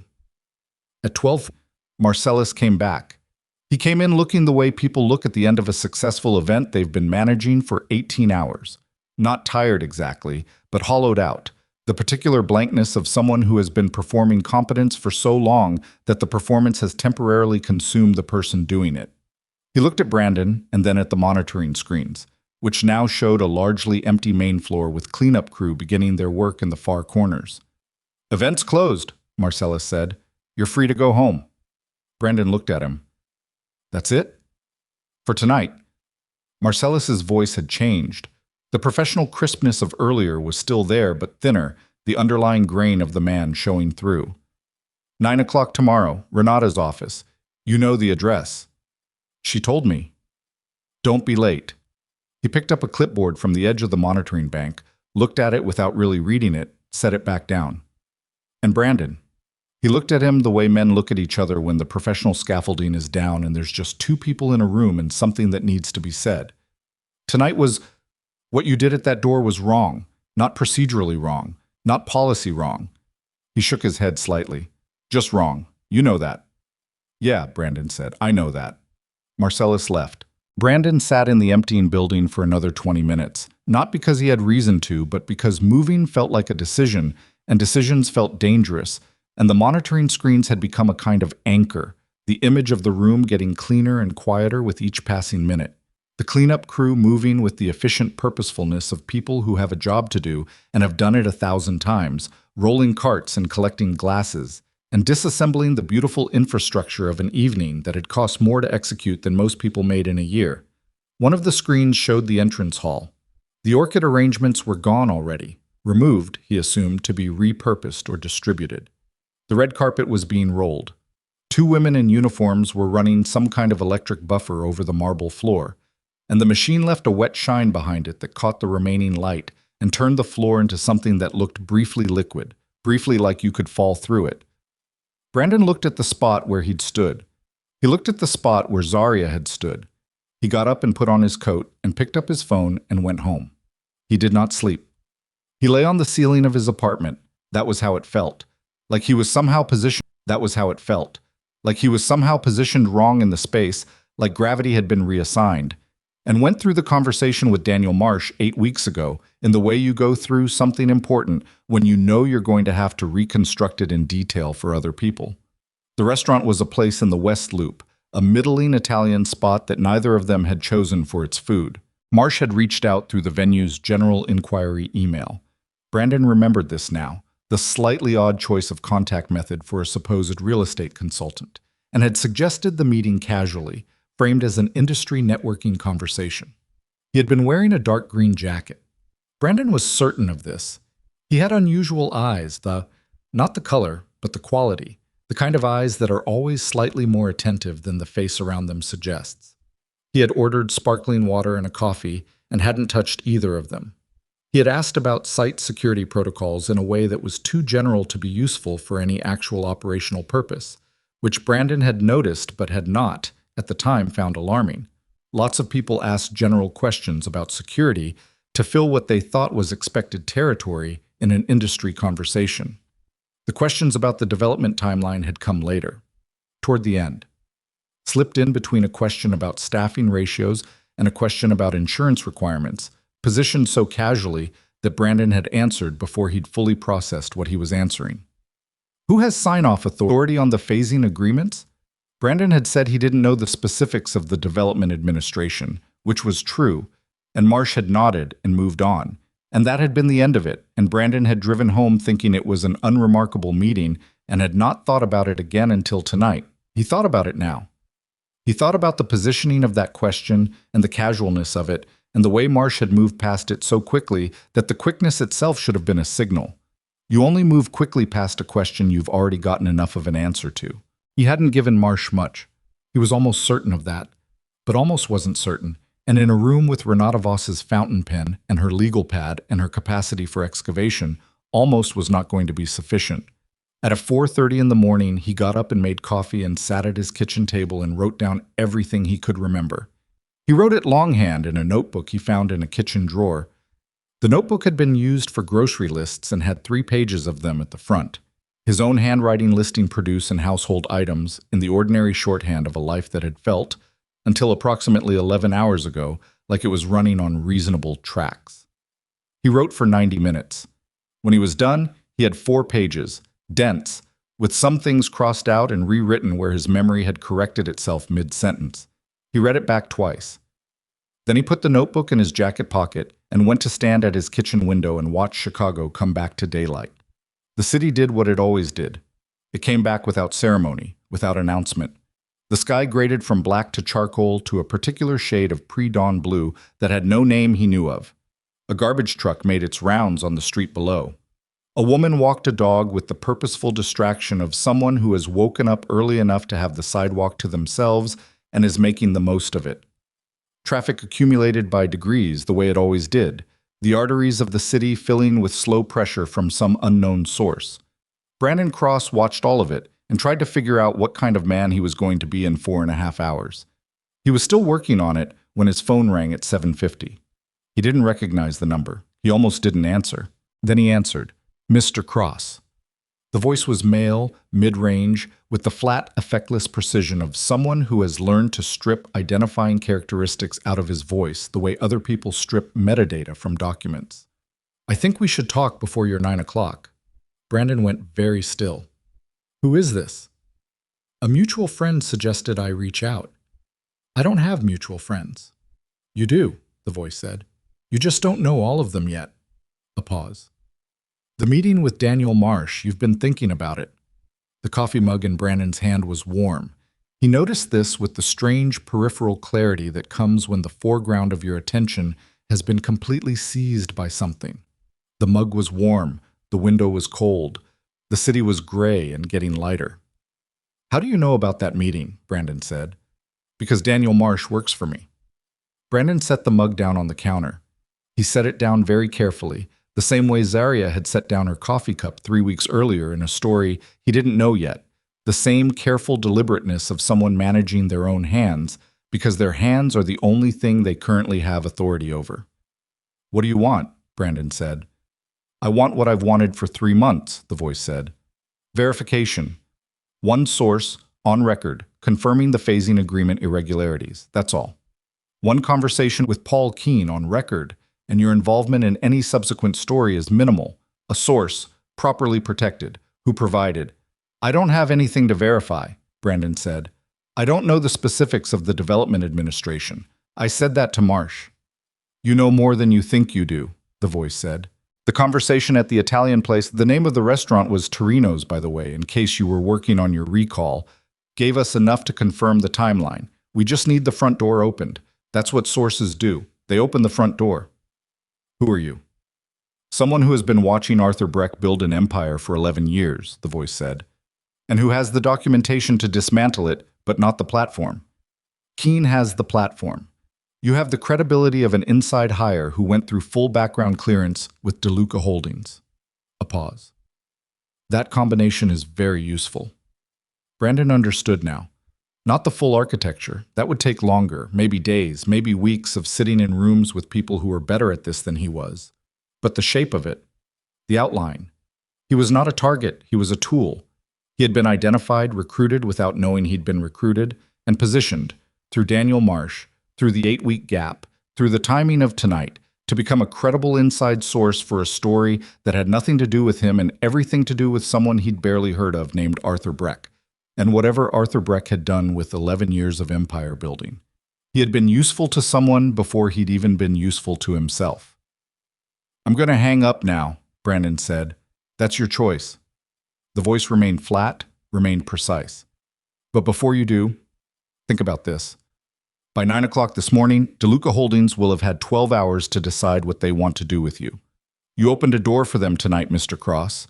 Not the door you thought you were opening, but a very convenient door for them to walk you out of. A beat. We can protect you from that, legally, professionally. We have resources and we have reason to invest them. You set me up, Brandon said. We created conditions, the voice said. And the choice of that phrase, exactly, precisely, Zaria's phrase from 4 hours ago, landed on Brandon like a physical thing, like a hand on his chest, because it meant that this man had heard that conversation, had a line into the operations room, had been monitoring a building that he claimed to want to expose. You have the room wired, Brandon said. A silence that was its own answer. Hang up, Brandon said, to himself as much as anyone. Then he hung up. He stood in his kitchen for 30 seconds exactly. He counted them, which was not something he'd ever done before, but which his body seemed to require. And then he picked the phone back up and called the number Renata Voss had given him the night before. She answered on the second ring, which meant she'd been awake, which meant she'd been expecting a call she wasn't sure would come. The operations room was compromised last night, Brandon said. I need to be there at 8, not 9. And I need to tell you something before I tell you everything else. A pause. I'll have someone meet you in the lobby, Renata said. He was in a cab in 6 minutes. The DeLuca Holdings legal offices occupied the top 2 floors of a building on Walker that didn't advertise itself in any way that would draw attention. The lobby directory listed a law firm name that was technically accurate. The law firm existed, filed briefs, won cases, but the firm's primary client and organizing purpose was sitting on the 41st floor in a suite of offices that smelled of good coffee and older money, and the particular neutral cleanliness of spaces where consequential conversations happen regularly enough that the furniture has learned to absorb them. Renata was in the conference room when Brandon arrived. So was Vincent Caruso. So was a man Brandon hadn't seen before. Younger, 30 maybe, wearing a sport coat over a dark shirt with the specific combination of casual and alert that Brandon associated with federal investigators, though the man carried no badge and offered no affiliation. Sit down, Renata said. Brandon sat. He put the notebook on the table.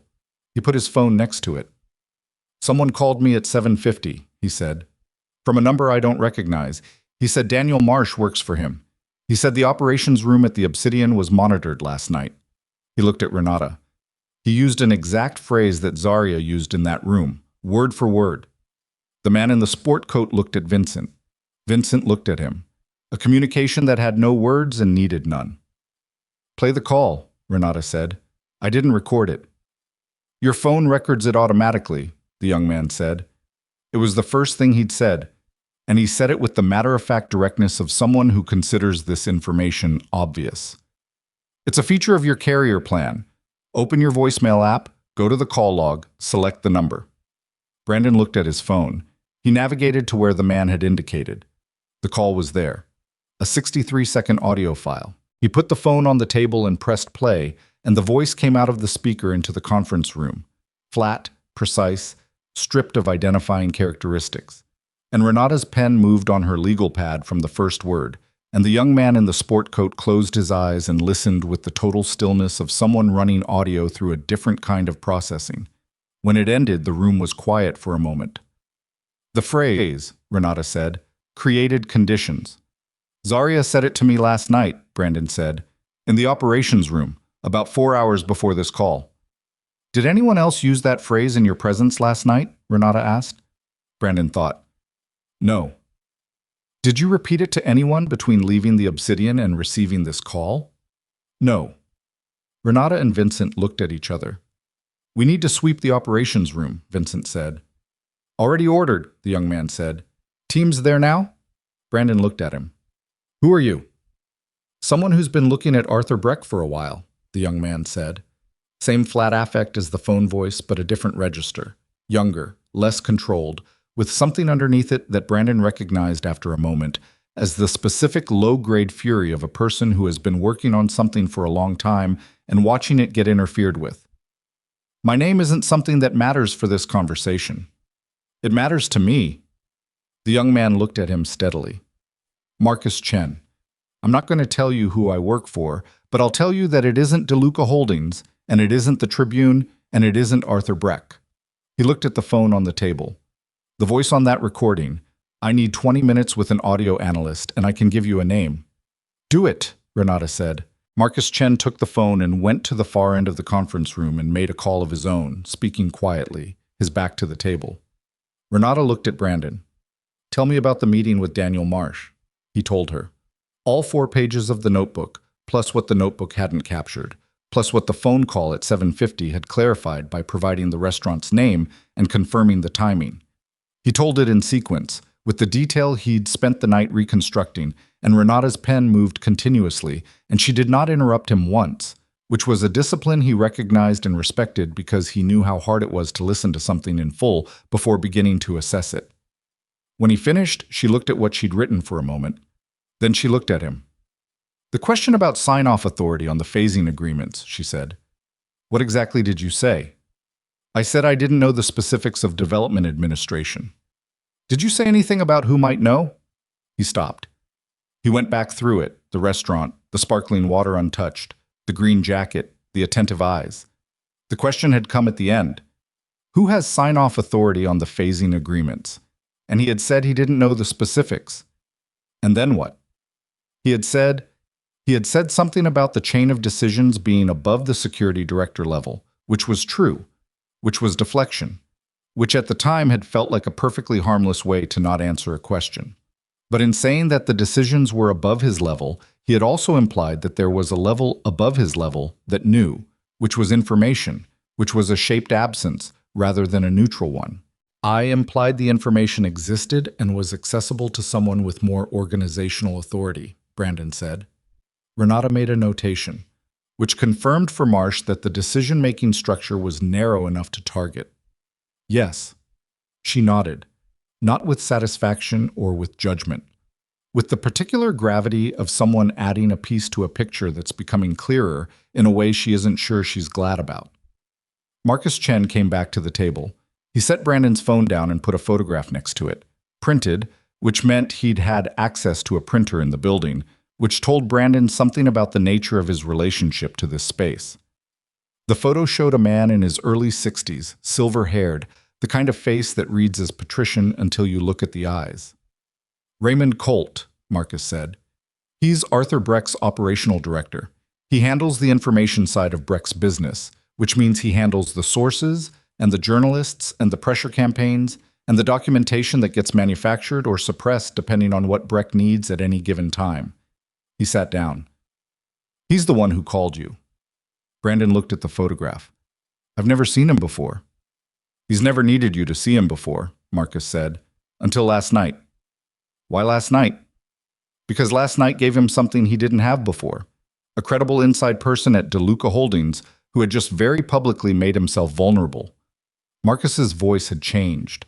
The flatness was still there, but underneath it now was something active, something with direction. Brandon, the timing of tonight wasn't coincidental. Not all of it. Breck's people knew you were the security hire for the Obsidian. They knew your history with Zaria Monroe. They didn't manufacture tonight. They couldn't have predicted the specifics. But they were watching for a moment of vulnerability, and you gave them one that was better than anything they could have designed. The room processed this. Brandon thought about the entrance hall, about choosing to stand in the center of it, about using his voice to carry. He thought about the moment he'd seen Zaria's name on the list, and felt something, and then made a decision, and how that decision, which had felt in the moment like an expression of something personal, something between him and her, and 4 years of history, had in fact been the most useful thing he could have done for a man named Raymond Colt, who had been waiting 8 weeks for exactly this kind of opening. He didn't make me do anything, Brandon said. No, Marcus agreed. He didn't. I did that myself. Yes. The honesty of it sat in the room like a weight that everyone could feel, but that belonged specifically to Brandon, that had his name on it, that he was going to be carrying for a while. What does Breck want with DeLuca Holdings? Brandon said. Specifically. Marcus and Vincent exchanged the look again. Renata's pen was still. 11 months ago, Marcus said, Arthur Breck made a bid on the South Block development rights. The bid was rejected in the city's review process. The decision was not improper. There was a competitive process, and DeLuca Holdings submitted a stronger proposal. But Breck has spent 11 months constructing a narrative that the decision was corrupted, that there were arrangements made between the DeLuca organization and certain city officials that the Tribune story is designed to expose. Are there? Brandon said. That's not your question to ask, Vincent said. It was the first time he'd spoken in 40 minutes, and the flatness of it was total. It is, actually, Brandon said. Because if I sit in this room and help you manage a situation, and it turns out that there's something real underneath the manufactured story, then I'm not helping you manage a situation. I'm helping you bury one. He looked at Vincent directly. I'm already in this. I need to know what I'm in. The silence had a texture. Renata looked at Vincent. Vincent looked at Marcus. Marcus looked at Brandon with an expression that had, underneath the flatness, something that might have been a species of respect. There are no improper arrangements, Renata said. The phasing agreements are clean. The city review is clean. What Breck has is a theory, some circumstantial timing, and 3 months of Paul Keene working sources who have given him nothing substantive. She looked at Brandon steadily. What he doesn't have is a named inside source. What the call this morning tells us is that he was trying to build one. She picked up her pen. What we need to know is whether he has anything else. The door opened. Everyone in the room reacted, not dramatically, not with alarm, but with the specific attention of people who have been working in an enclosed space for a while and have calibrated themselves to that space and feel any addition to it. It was Zaria. She came in the way she'd come into the operations room the night before, alone, without escort, with the composure of someone who has made a decision before walking through a door and has no interest in revisiting it. She was dressed differently from the night before. Dark pants, a cream blouse, her hair pulled back. No jewelry except the ring. She looked like someone who had slept 4 hours and was running on something other than sleep and had decided that was sufficient. She looked at Brandon first, then at the others. There's something you don't have yet, she said. Renata looked at her. Tell me. I've been on the phone with Paul Keene for the last 40 minutes, Zaria said. She sat down at the table, not next to Brandon, not directly across from him, at the corner of the table that was equidistant from everyone, which was either unconscious or entirely deliberate, and with Zaria Brandon was no longer sure he could tell the difference. He called me directly, not our communications director, me. Why you? Marcus said. Because he did his homework overnight, Zaria said. He found the property records. He knows who I am. She put her own phone on the table. He's not writing the Breck story. Everyone went still. He was writing it, she continued. 3 months, he said. He had sources, he had documents, he had what he thought was a pattern. But Keene is, whatever else he is, he's a journalist who cares about being right. She looked at the table. He told me that in the last 2 weeks he'd been trying to verify the core claim, the specific arrangement Breck's theory requires. And every path he followed went cold. Not redirected. Cold. Like the arrangement wasn't there because it wasn't there. She looked up. He said he was calling me because he didn't want to write a story that wasn't true, and he wanted to know if there was anything I could tell him that would either confirm or definitively disprove what he thought he had. What did you tell him? Renata said. I told him I'd call him back in 2 hours. She looked at Renata. I wanted to be in this room first. Brandon watched Zarya the way he'd been watching her all night, with the particular attention of someone who is reassessing a person they thought they understood. She had spent the night on the phone with a journalist who was pursuing her husband's organization, and instead of referring him to legal or hanging up or doing any of the 10 things that would have been easier and more self-protective, she had driven here to put the information on the table in a room with Renata Voss and Vincent Caruso, and a man she'd tried to throw out last night. He also told me something about the recording, she said. She looked at Brandon. He received a copy of it this morning, she said. Not from me.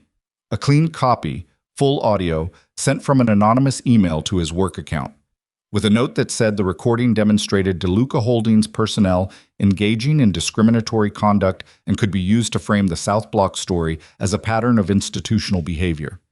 Brandon's chest compressed. Someone else was recording last night, Marcus said. Multiple someones, Zarya said. I knew about 3 guest recordings. This wasn't any of them. The audio quality on what Keene received was different, cleaner, directional. She looked at Marcus. You said the operations room was compromised. We think so, Marcus said. The main floor too, Zarya said. They had at least one directional mic in that entrance hall. She looked at Brandon with an expression that was not anger and was not sympathy and was not anything he could name. You were being recorded from the moment you stepped in front of me. Brandon thought about the acoustics again. He thought about how deliberately he'd positioned himself. He thought about Raymond Colt on the phone at 7:50, saying you gave them a very convenient door. He had stood in the center of a room that had been prepared for him, and he had performed exactly what had been expected of him. And he had done it not because he was manipulated, but because a man named Raymond Colt had understood him well enough to know what he would do when he saw Zarya Monroe walk through that door. That was the thing that sat on him heaviest. Not the recording, not the journalist, not the operations room bug, or the directional mic, or 8 weeks of Daniel Marsh. The thing that sat on him heaviest was the knowledge that someone had read him accurately from a distance, had understood his specific failure before he'd even committed it, and had structured a situation around that understanding and been right. He had been predictable. In the worst possible way, at the worst possible time, he had been exactly what someone had predicted he'd be. Keene is going to make a decision, Zarya said, to the room now rather than to Brandon specifically. He has the audio. He has 3 months of work on the Breck story. He has 2 hours before I call him back. She looked at Renata. If we can give him something better, something that explains what Breck is doing and why, with documentation, he has a different story, a bigger one. We don't have that documentation, Vincent said. Marcus does, Zarya said. Everyone looked at Marcus.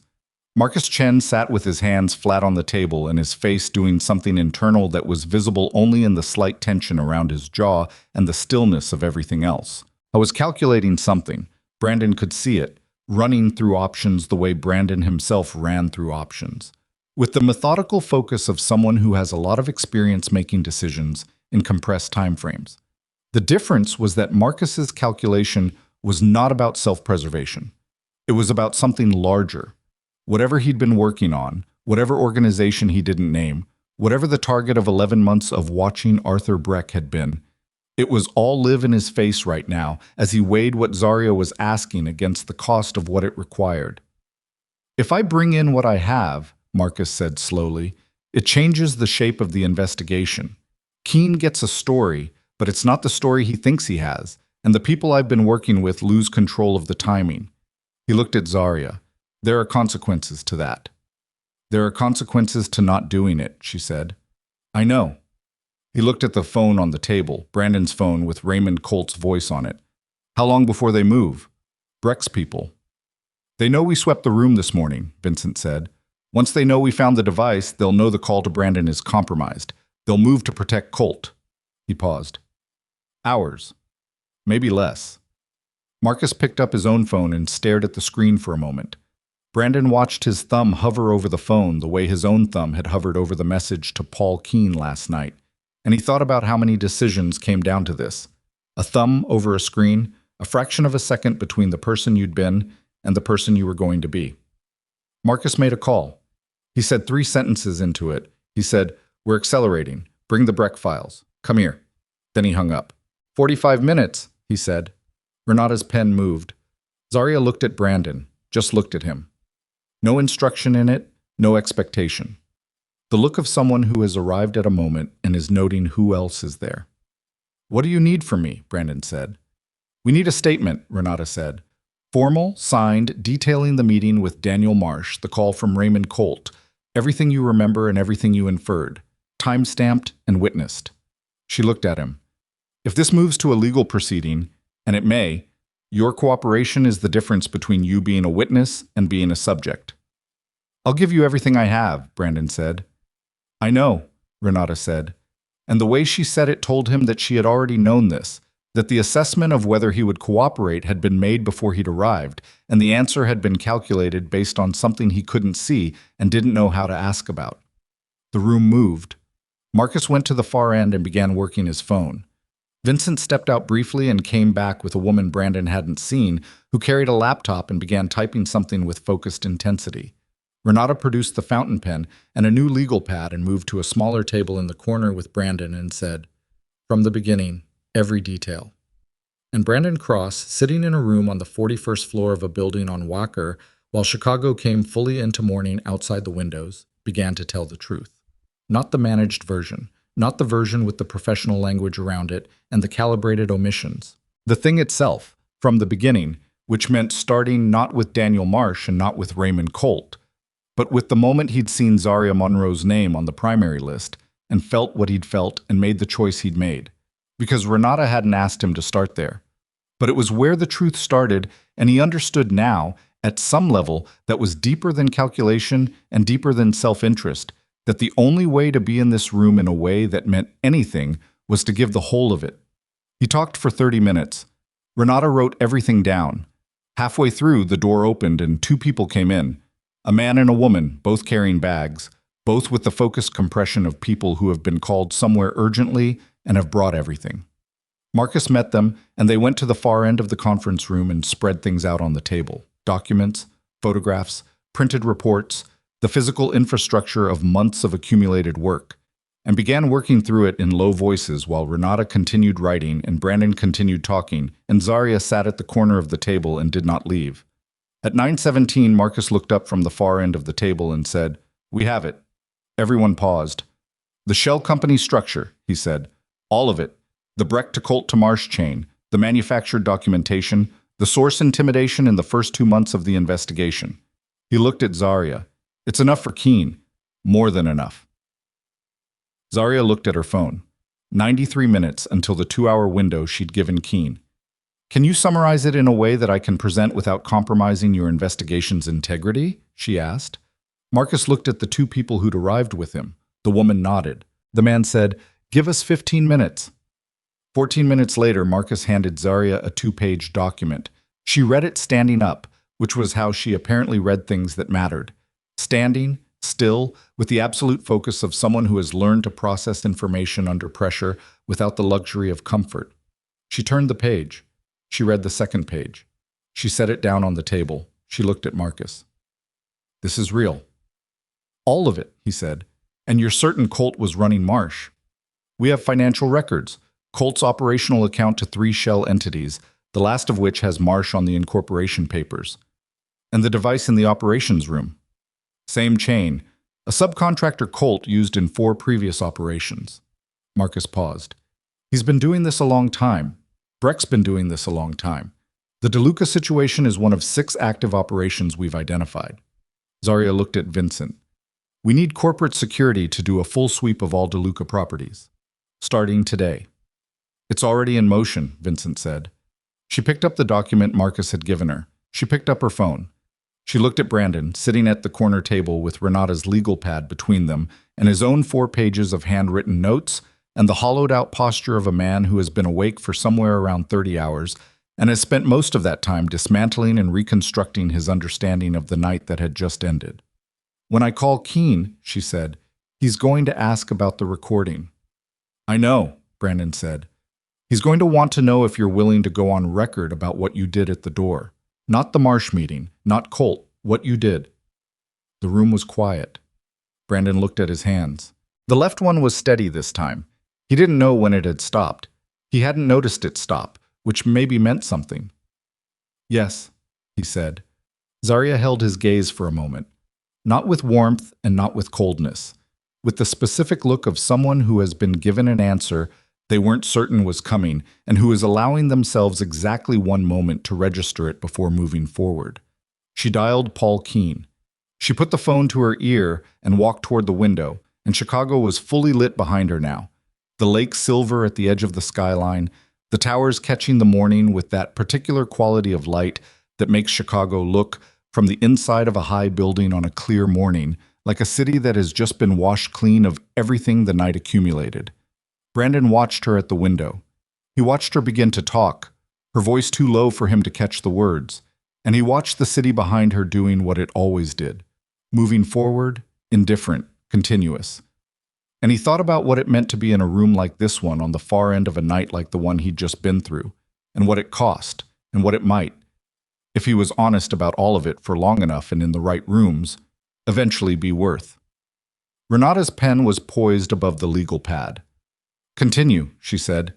Brandon turned back to her and continued. Outside the window, 30 feet behind where he was sitting and 20 floors above the street, Zarya Monroe DeLuca was doing the same thing, continuing, moving forward, rebuilding out of the material of what had already happened the shape of what came next. The question of whether those two continuations would ever run parallel again, whether the man at the corner table and the woman at the window were moving, finally, in any of the same directions, was a question that the morning had not yet answered and that neither of them was asking out loud, which was either wisdom or its own specific kind of loss, and which of those it was would take longer to know than either of them currently had time for. Renata's pen moved, the city moved, and Paul Keene, on the other end of Zarya's phone, was about to find out that the story he'd been working on for 3 months was not the story he was going to write. Paul Keene listened for 22 minutes without interrupting. Zarya knew this because she was watching the clock on the wall of the conference room while she talked. Not anxiously, not counting down, just using it as an anchor the way she used external reference points when she needed to stay measured and precise. 22 minutes. She told him about Marcus Chen without naming the organization. She told him about Raymond Colt and Daniel Marsh and the Shell Company chain. She told him about the directional microphone in the entrance hall and the device in the operations room. She told him that the recording he'd received that morning had been sent by a man who had manufactured the conditions of the previous night and who had been running an information operation against DeLuca Holdings for the better part of a year, and that the Breck story he'd been building for 3 months was built on a foundation that had been constructed specifically to collapse in a particular direction at a particular time. She told him all of this standing at the window with Chicago behind her, and she told it the way she told most things that mattered, in sequence, without embellishment, giving him the shape of it and letting him do his own assessment. When she finished, Keene was quiet for a moment. "Can you document the Colt to Marsh chain?" he said. "Marcus Chen can. And Chen is willing to go on record. In terms that protect his operational integrity, yes." Another pause. Longer. She could hear him thinking. Or she could hear the particular quality of silence that happens when a journalist is running everything he's just received through the filter of what he can verify and what he can publish and what it means for a story he's invested 3 months in. She had spoken with journalists before. She knew what that silence sounded like, and she knew not to fill it. "The recording," Keene said finally. "The one I received this morning." "Yes." "Brandon Cross, head of security." "Former," Zarya said. A pause. "He's willing to go on record about what he did." "He is?" "About his prior contact with Marsh." "Yes." "And the call from Colt." "He recorded it inadvertently through his carrier. The audio is available." Keene was quiet again. She imagined him at a desk. She'd never met him in person, only heard his voice, but she imagined him at a desk with multiple screens and a coffee going cold beside him, the physical infrastructure of a journalist at work. She imagined him looking at the anonymous email in his inbox, the audio file, the note about institutional conduct, and seeing it now as the planted thing it was, seeing the gap between what it claimed to be and what it actually was, which was a tool, a key cut to fit a specific lock. "I've been working this story for 3 months," he said. And the way he said it was not defensive. It was the statement of a man taking inventory. "I know," Zarya said. "I talked to 6 sources. 5 of them came to me. I thought they came to me because I thought they were whistleblowers. Some of them may have believed that's what they were," she said, "but Breck pointed them at me. His people shaped what they told you. Whether they knew they were being shaped is a separate question." "I almost published," Keene said, 2 weeks ago. I had it structured. I was going to take it to my editor." He stopped. "I pulled it because I couldn't close the central claim. I couldn't find the actual arrangement. Every thread I followed, I kept thinking I was one step away and then the step wasn't there." "Because it wasn't there," Zarya said. "The arrangement Breck's theory requires doesn't exist. He knew that. He was building the appearance of a pattern around an absence." That's a different story," Keene said. "It's a bigger one." The line was quiet long enough that she checked the phone to confirm they were still connected. They were. "Give me 2 hours," Keene said. "I need to run the cult documentation through my own verification before I can commit to anything. If it holds up, then I'll need access to Chen directly. I'll arrange it.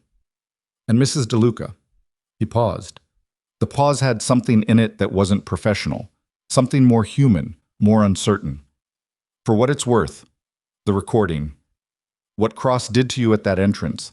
I'm sorry I received it, and I'm sorry someone tried to use it as a weapon." Zarya looked at the city. "It's not a weapon unless it does damage," she said. It didn't. She ended the call. The conference room was working around her. Marcus and his 2 colleagues at the far table. Vincent on his own phone near the door. Renata's pen moving in the corner. Brandon was still at the corner table. He was looking at his own hands, which had the settled stillness of someone who has finished something and is waiting to find out what finishing it costs. She walked back to the table and sat down across from him properly for the first time. Not the corner position from before, directly across. He looked up. She looked at him. Not with warmth and not with distance. With the particular quality of attention she gave things she was trying to see accurately. "When this is over," she said, "and your statement is on record, and the legal proceedings are whatever they're going to be, what are you going to do?" He seemed surprised by the question, or not surprised exactly, but not prepared for it, which was different. "I don't know yet. Security work? Probably not." He said it without bitterness, like a fact he'd arrived at recently and was still settling into. "I don't think I want to be in rooms where my job is to decide who belongs." She was quiet. "I need to figure out what I actually want to do," he said, "which I realize I probably should have done a long time ago." He looked at the table. "I spent 11 years being good at a thing. I don't know how much I ever cared about the thing itself." "That's a hard thing to admit," she said. "Yeah." She picked up her phone and stood. She had more calls to make. She had a day ahead of her that was going to require sustained, focused energy and the particular kind of patience that comes from knowing exactly how long a long day is going to be and choosing it anyway. Renata needed her for another hour.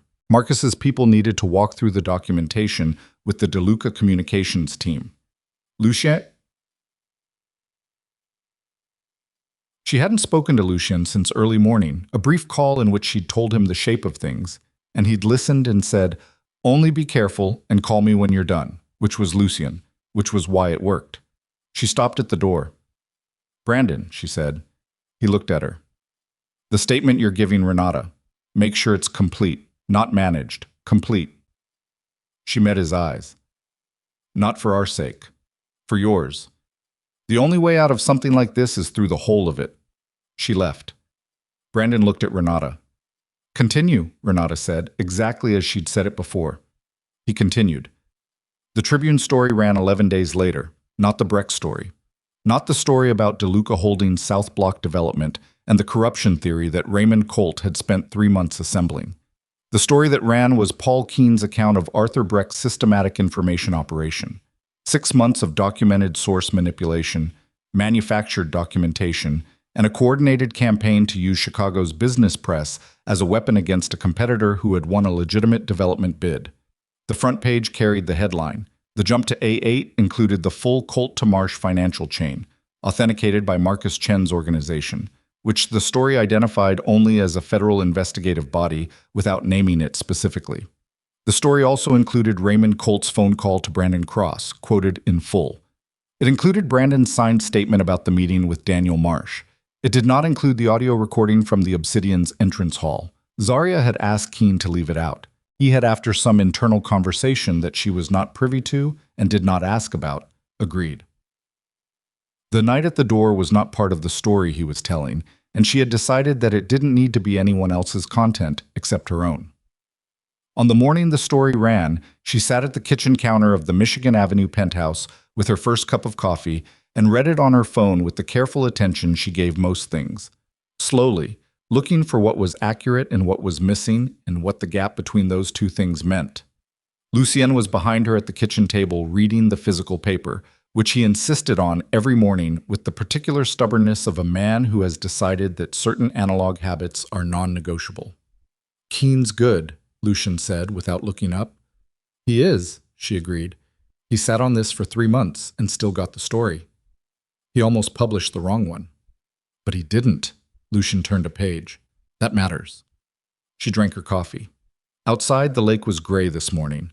Not stormy gray, but the particular even gray of an overcast day in early fall when the city is transitioning from one thing into another and hasn't committed yet. She liked this quality of light. She always had. It made everything visible without making anything harsh. "There's going to be follow-up," she said. "Breck's attorneys are already—" "I know," Lucien said. "Vincent called at 6. "And Colt?" "Colt's position is not good," Lucien said, in the tone he used for assessments that didn't require elaboration, which meant Colt was the kind of problem that was being handled in the kind of way that wouldn't make newspapers. She did not ask him to be more specific. There were edges of Lucien's world that she engaged with at the level of outcome rather than process, and she had decided a long time ago that this wasn't avoidance. It was clarity about her own function in the structure of things. She managed what she managed. He managed what he managed. The overlap between them was built on trust rather than on the elimination of every separate domain, which was, she thought, probably the only way any two people could actually work. "Brandon Cross," Lucien said. She looked at him. He was still reading the paper. He said the name the way he'd said everything in the last 11 days when the subject came up, factually, without the inflection that would have made it a verdict. "What about him?" she said. "Renata tells me he was thorough." The statement. He was. "And the Marsh meeting, his cooperation with Marcus's people?" "Complete," she said. He held nothing back. Lucien turned another page. His coffee sat at his elbow, going cold in the way his coffee always went cold because he forgot it when he was reading, which was an imperfection she had found inexplicably comforting for 2 years. "You went to see him alone," Lucien said, "in the operations room." "Yes.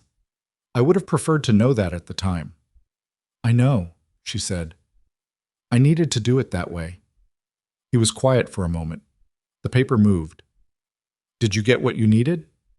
She thought about the operations room, about Brandon's hands on the table, about the question she'd asked, why, and the answer he'd given her, which was not a good answer and was not an excuse and was, for those reasons, the first honest thing he'd said to her in 4 years. "I got the truth," she said, "which isn't the same as what I needed, but it's what I went for." Lucien nodded. This was enough for him, which was one of the things about Lucien that she had taken the longest to trust. That his acceptance of her judgment in the territory of her own experience was complete and did not require her to justify it to him. He had never been a man who needed her to explain herself. Sometimes she still waited for it, and it didn't come, and she had to consciously set down the anticipation of it. "Breck's filing an injunction against publication," she said. "He filed it at 6:15 this morning," Lucien said. "Judge Morrison denied it at 7:40. She looked at him. "You knew before I read it." "I read faster than you." She looked back at her phone. The story was still there on the screen, complete, uninjuncted in the world. A thing that had been true for 11 days was now publicly true, which was a different category of truth and mattered in a different way. 3 floors below, in a city going about its morning without particular awareness of any of this, a garbage truck was making its rounds. She could hear it from up here, the hydraulic compression, the specific percussion of a city maintaining itself. She finished her coffee and refilled it and took the mug to the window and stood there the way she'd stood at the conference room window 11 days ago, but quieter now, less in motion. The city was the same city. The lake was the same lake. She was a different arrangement of the person she'd been before that night, which was not a dramatic transformation and was not a clean resolution, and was, as far as she could tell, simply what happened when you moved through something difficult without losing the thread of who you were. Arthur Breck held a press conference that afternoon. Zaria watched it on a tablet in her office at DeLuca Holdings, which was on the 41st floor 2 suites down from Renata's conference room. The office had a view of the river. She had spent 2 weeks personalizing it very slightly, a plant on the windowsill that she'd picked out herself from a nursery in Wicker Park, a small photograph on the desk that she didn't position facing outward, 2 books stacked on the credenza that she was in the middle of simultaneously reading because she'd always done that and saw no reason to stop. Breck was 63, silver-haired, the kind of face she'd seen in the photo Marcus's colleague had shown her in the conference room. Patrician in a way that had probably served him well for a long time in rooms where patrician read as trustworthy. He was flanked by 4 attorneys, and he read from a prepared statement that used the word defamatory 7 times, and the phrase coordinated campaign against my organization 4 times, and that contained, underneath its legal scaffolding, the specific rage of a man who had built something over a long time and had watched it get taken apart in public and was not processing that experience gracefully. She watched the whole thing. She did not enjoy watching it. That was the thing she'd noticed about these moments. The moments when someone who had done damage was publicly exposed. There was no pleasure in it. There was a kind of grim satisfaction, the way there's satisfaction in a splinter being removed. Not because the removal is pleasant, but because the thing that was wrong is now out. But pleasure was a different thing, and she didn't feel it. And she'd been paying attention to her own responses long enough to know that the absence of pleasure was not something to be compensated for or explained away. It was simply the accurate response to an ugly thing being cleaned up. The cleaning was necessary. It was not a party. Vincent called her from the lobby of the building where Breck's press conference was happening. She didn't answer. She watched the screen. Breck finished his statement and took no questions and walked away from the podium with the compressed fury of a man who knows the questions would all be bad and has decided that departure is the most dignified available option. She set the tablet down and looked at the river. The city's legal machinery had been in motion for 11 days and would continue to be in motion for months, possibly years. Breck's attorneys would file. DeLuca's attorneys would respond. Marcus Chen's organization, which she had by now confirmed through channels she didn't describe to anyone, was a joint federal task force operating out of 3 field offices, was pursuing criminal referrals for Colt and at least 2 of the shell entities. Keene had a follow-up story in the works. The alderman, Dennis Farrow, who had pressed his card into her hand at the opening and who had been waiting 8 months for a meeting, had the meeting. She'd scheduled it for the following week. And the South Block development discussions that Breck had spent 3 months trying to poison were proceeding on their own timeline with their own integrity. The things that were supposed to happen were happening. The things that weren't supposed to happen. The entrance hall, the recording, the 11-minute session where Renata had excavated Brandon's choices with a fountain pen and a legal pad. Those had happened too, and they had their own downstream consequences that were still sorting themselves out. She picked up her phone and called Marcus Chen. He answered on the first ring. He was not a person who let calls go to voicemail, she'd noticed. Whatever he was doing, he answered. "Press conference," she said. "I watched it," he said. "His attorney gave me a call before it started. Courtesy heads up." "What did you say?" "I said thank you." A pause. "The criminal referral for Colt is moving faster than I expected. His attorney reached out to ours this morning about cooperation terms." "Colt's cooperating?" "Considering it." Marcus's voice had that particular quality it got when he was saying something that required careful weight, flat at the surface with something moving underneath. There are apparently other operations besides the DeLuca situation that become significantly more manageable for him if he talks. Other organizations he did this to. Yes. She looked at the river for a moment. "Do what you need to do with it," she said. "That's your territory." "I know," he said. "I wanted you to know it was moving." "I appreciate that." "Mrs. DeLuca." He paused. The pause had something in it that she hadn't heard from him before, something that wasn't operational, something more personal, more uncertain. "What you did in that conference room 11 days ago, bringing the Keen situation to the table instead of handling it quietly. That wasn't the easy call. No. A lot of people in your position would have managed it privately, kept it in-house, protected the organization and let Keen sit on an unverified story until it dissolved on its own. That might have worked, she said. It might have, he agreed. But you opened it up. You put it on the table and let people who had the right tools use them. He was quiet for a moment. I just wanted to say that that mattered, for what we were trying to do. It mattered a lot. She looked at the plant on the windowsill. The light from the river was catching it at a particular angle, the specific quality of fall light that makes living things look more vivid than usual, more particular. Call me when Colt decides, she said. I will. She ended the call and sat in her office with the river below her and the plant on the windowsill and the 2 books on the credenza and thought about what Marcus had said. Not because she needed the validation, she'd made the decision she'd made because it was the right decision, and she knew it was the right decision in the way you know things that come from somewhere deeper than calculation. But because she'd been sitting with something for 11 days that she hadn't fully named yet, and Marcus's words had moved her closer to naming it. The thing was this. She had walked into the Obsidian 11 days ago carrying something she'd carried for 4 years, which was the weight of a person who had been told, by someone who was supposed to see her, that she was not enough, that she didn't fit, that the life she imagined for herself was a category error, a confusion about what she was and what was available to her. She had carried that weight for 4 years, not loudly, not in a way that stopped her from building the life she built, but it was there, under things. The specific gravity of having been looked at by someone you trusted and found lacking. And she had walked into that building and Brandon Cross had been standing in the entrance hall, and he had done it again, looked at her and found her lacking and said so, loudly, in a room full of people, with the perfect confidence of someone who has never once questioned his own right to judge. She had expected, going in, to feel the weight lift when he was exposed, when the room understood who she was. When Lucy Yen took her hand and the convoy idled under the canopy, and Brandon's confidence left his face in slow, even increments. She had expected the satisfaction of a wrong being righted. What she had actually felt was something more complicated and less clean. The weight hadn't lifted in the entrance hall. It had lifted, slowly and in pieces, over the following 11 days. In Renata's conference room, in the conversation with Marcus, in the phone call with Keen, in the morning at the kitchen counter reading the story.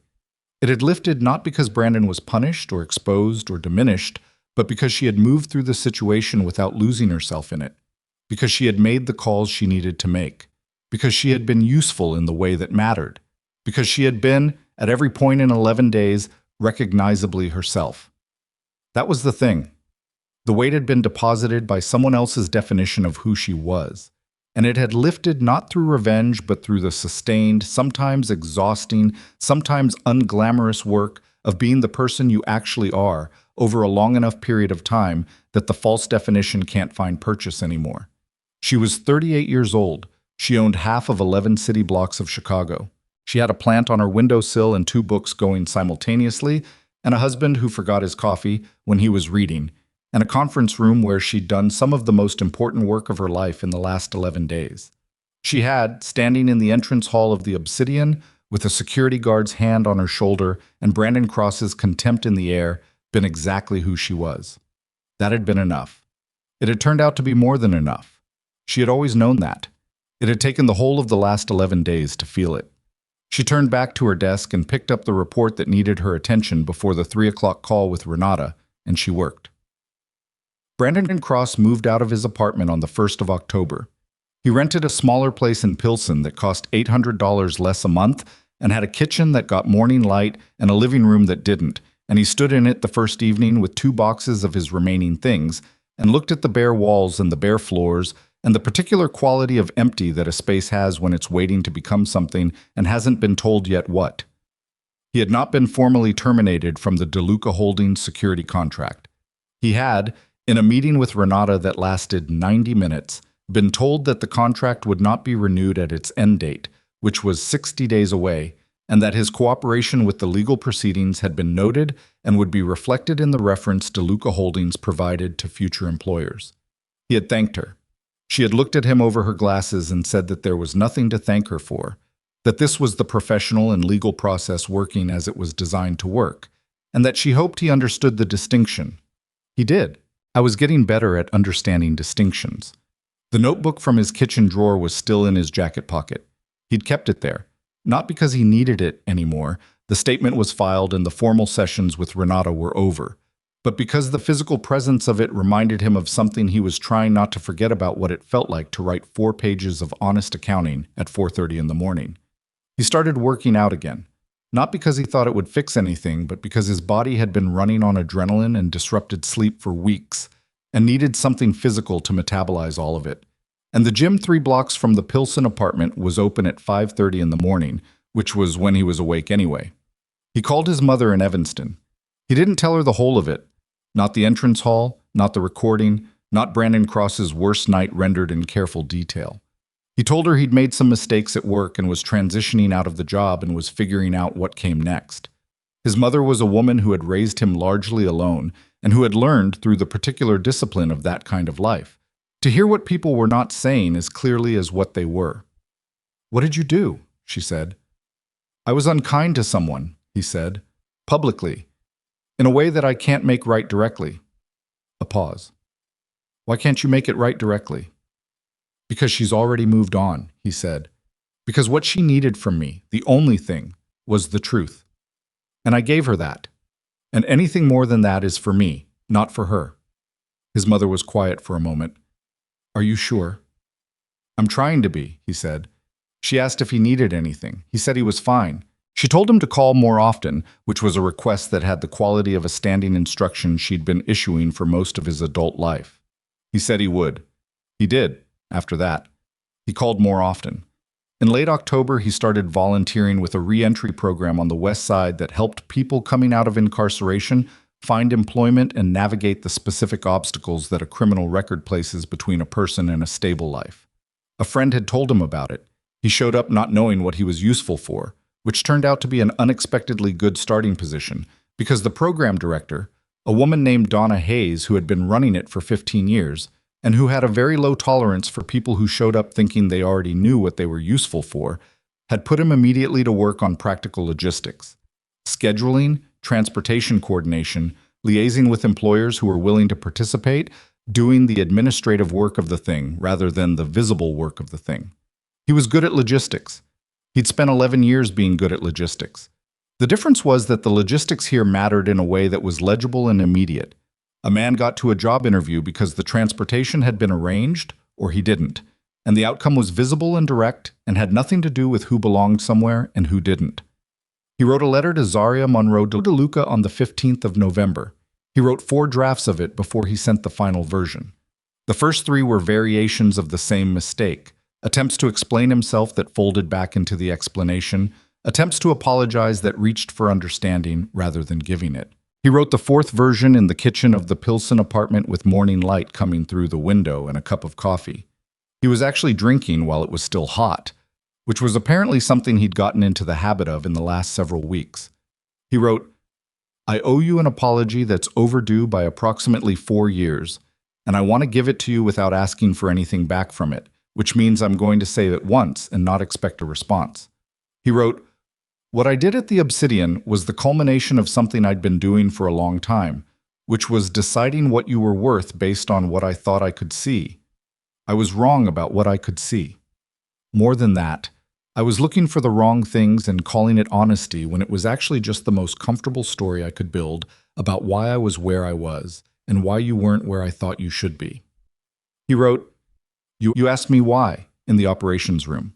I gave you the beginning of an answer. The full answer is that I was afraid of what you were becoming, and it was easier to diminish you than to examine that fear. That's the whole of it, and it doesn't make it better, and I'm not offering it as mitigation." He wrote, "What you did over those 11 days, the way you handled everything. I don't have adequate language for it, not because it was impressive, though it was, but because it was just you. That was just who you are, and I spent 3 years next to that and couldn't see it, and the failing of that is entirely mine." He wrote, "I'm not asking you to forgive me. I'm not asking you to think about me at all, actually. I'm writing this because I needed to say it in a way that was complete and honest and not designed to make me feel better. If it reaches you and means something, that's more than I deserve. If it doesn't, that's also fine. He sent it. He didn't hear back. He hadn't expected to, and in the weeks that followed, the not hearing back settled into something that was not quite peace but was in the same direction as it. The specific resolution of a person who has done the one right thing available to him and has released the outcome because the outcome belongs to someone else. Zaria received the letter on a Tuesday morning. She read it at the kitchen counter with her first cup of coffee. She read it twice. Then she put it face down on the counter and stood at the window for a while.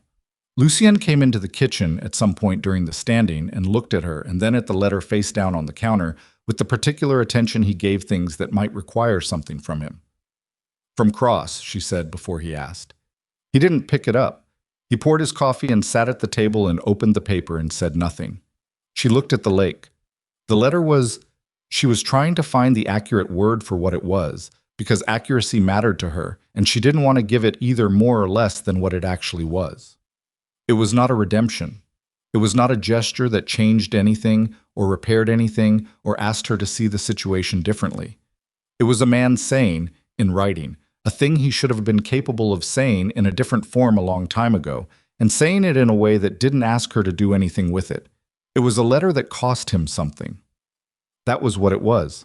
She picked it up and put it in the drawer of her desk in the home office, next to a folder of documents from the first DeLuca Holdings meeting she'd attended as a co-owner, next to a photograph from a trip to the Amalfi Coast 3 months after she and Lucien were married, next to the kind of objects you put in drawers because they belong to a record of your life, even when you don't know yet exactly what their entry in that record says. She did not write back. She had thought about writing back. She'd sat with the possibility of it for 2 days, turning it over the way you turn over a decision that has no urgent deadline and therefore sits in the back of everything else you're doing. She thought about what she would say. She thought about whether there was something she needed from him that hadn't been given and that a response would produce. There wasn't. The truth had been exchanged in the operations room. The letter was his final accounting, and it was complete, and it required nothing from her except to receive it, which she had. The drawer closed. She went to work. The Obsidian opened its doors to the public on the 14th of November with a ceremony that was considerably less fraught than the one 11 days prior. The opening night guest list was the same, the influencers and the aldermen and the state senators and the business elites and the network crews.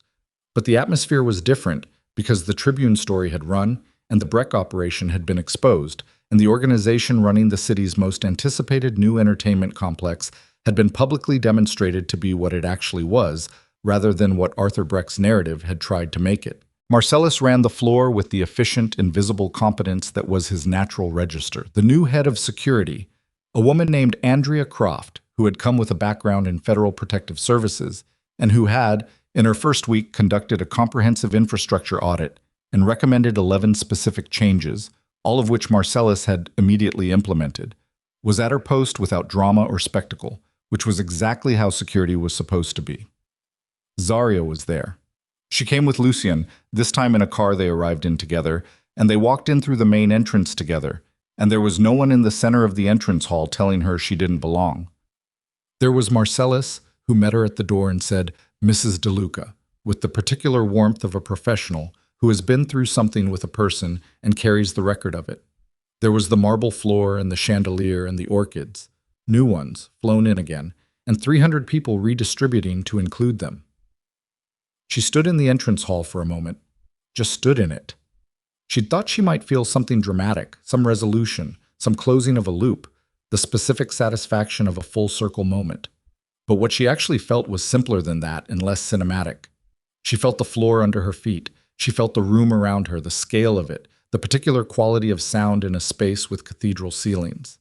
She felt Lucien's hand in hers. She felt, in the way that you feel things that have become part of you rather than things that are still happening to you, that she was in a room that was half hers, and that she had earned the right to stand in it the way she stood in everything, without apology, without performance, without the need to prove the standing to anyone who wasn't already prepared to see it. That was enough. More than enough. Lucien leaned in and said something close to her ear, too quiet for the room. She laughed. A real one. The kind that happens before you've decided to laugh. The kind that comes from a place too far inside to be managed. The room moved around them. Music from the quartet near the East Bar. Champagne moving on trays. 300 people doing what they'd come to do. The party in full motion, the building alive in the way buildings are alive when they're being used for what they were built for. Zaria Monroe DeLuca moved into the room that was half hers and let the evening begin. Outside, Chicago did what it always did. The lake moved in its ancient, patient way, indifferent to the specifics of any human night, committed only to its own enormous continuity. The towers caught the light and gave it back in their own register.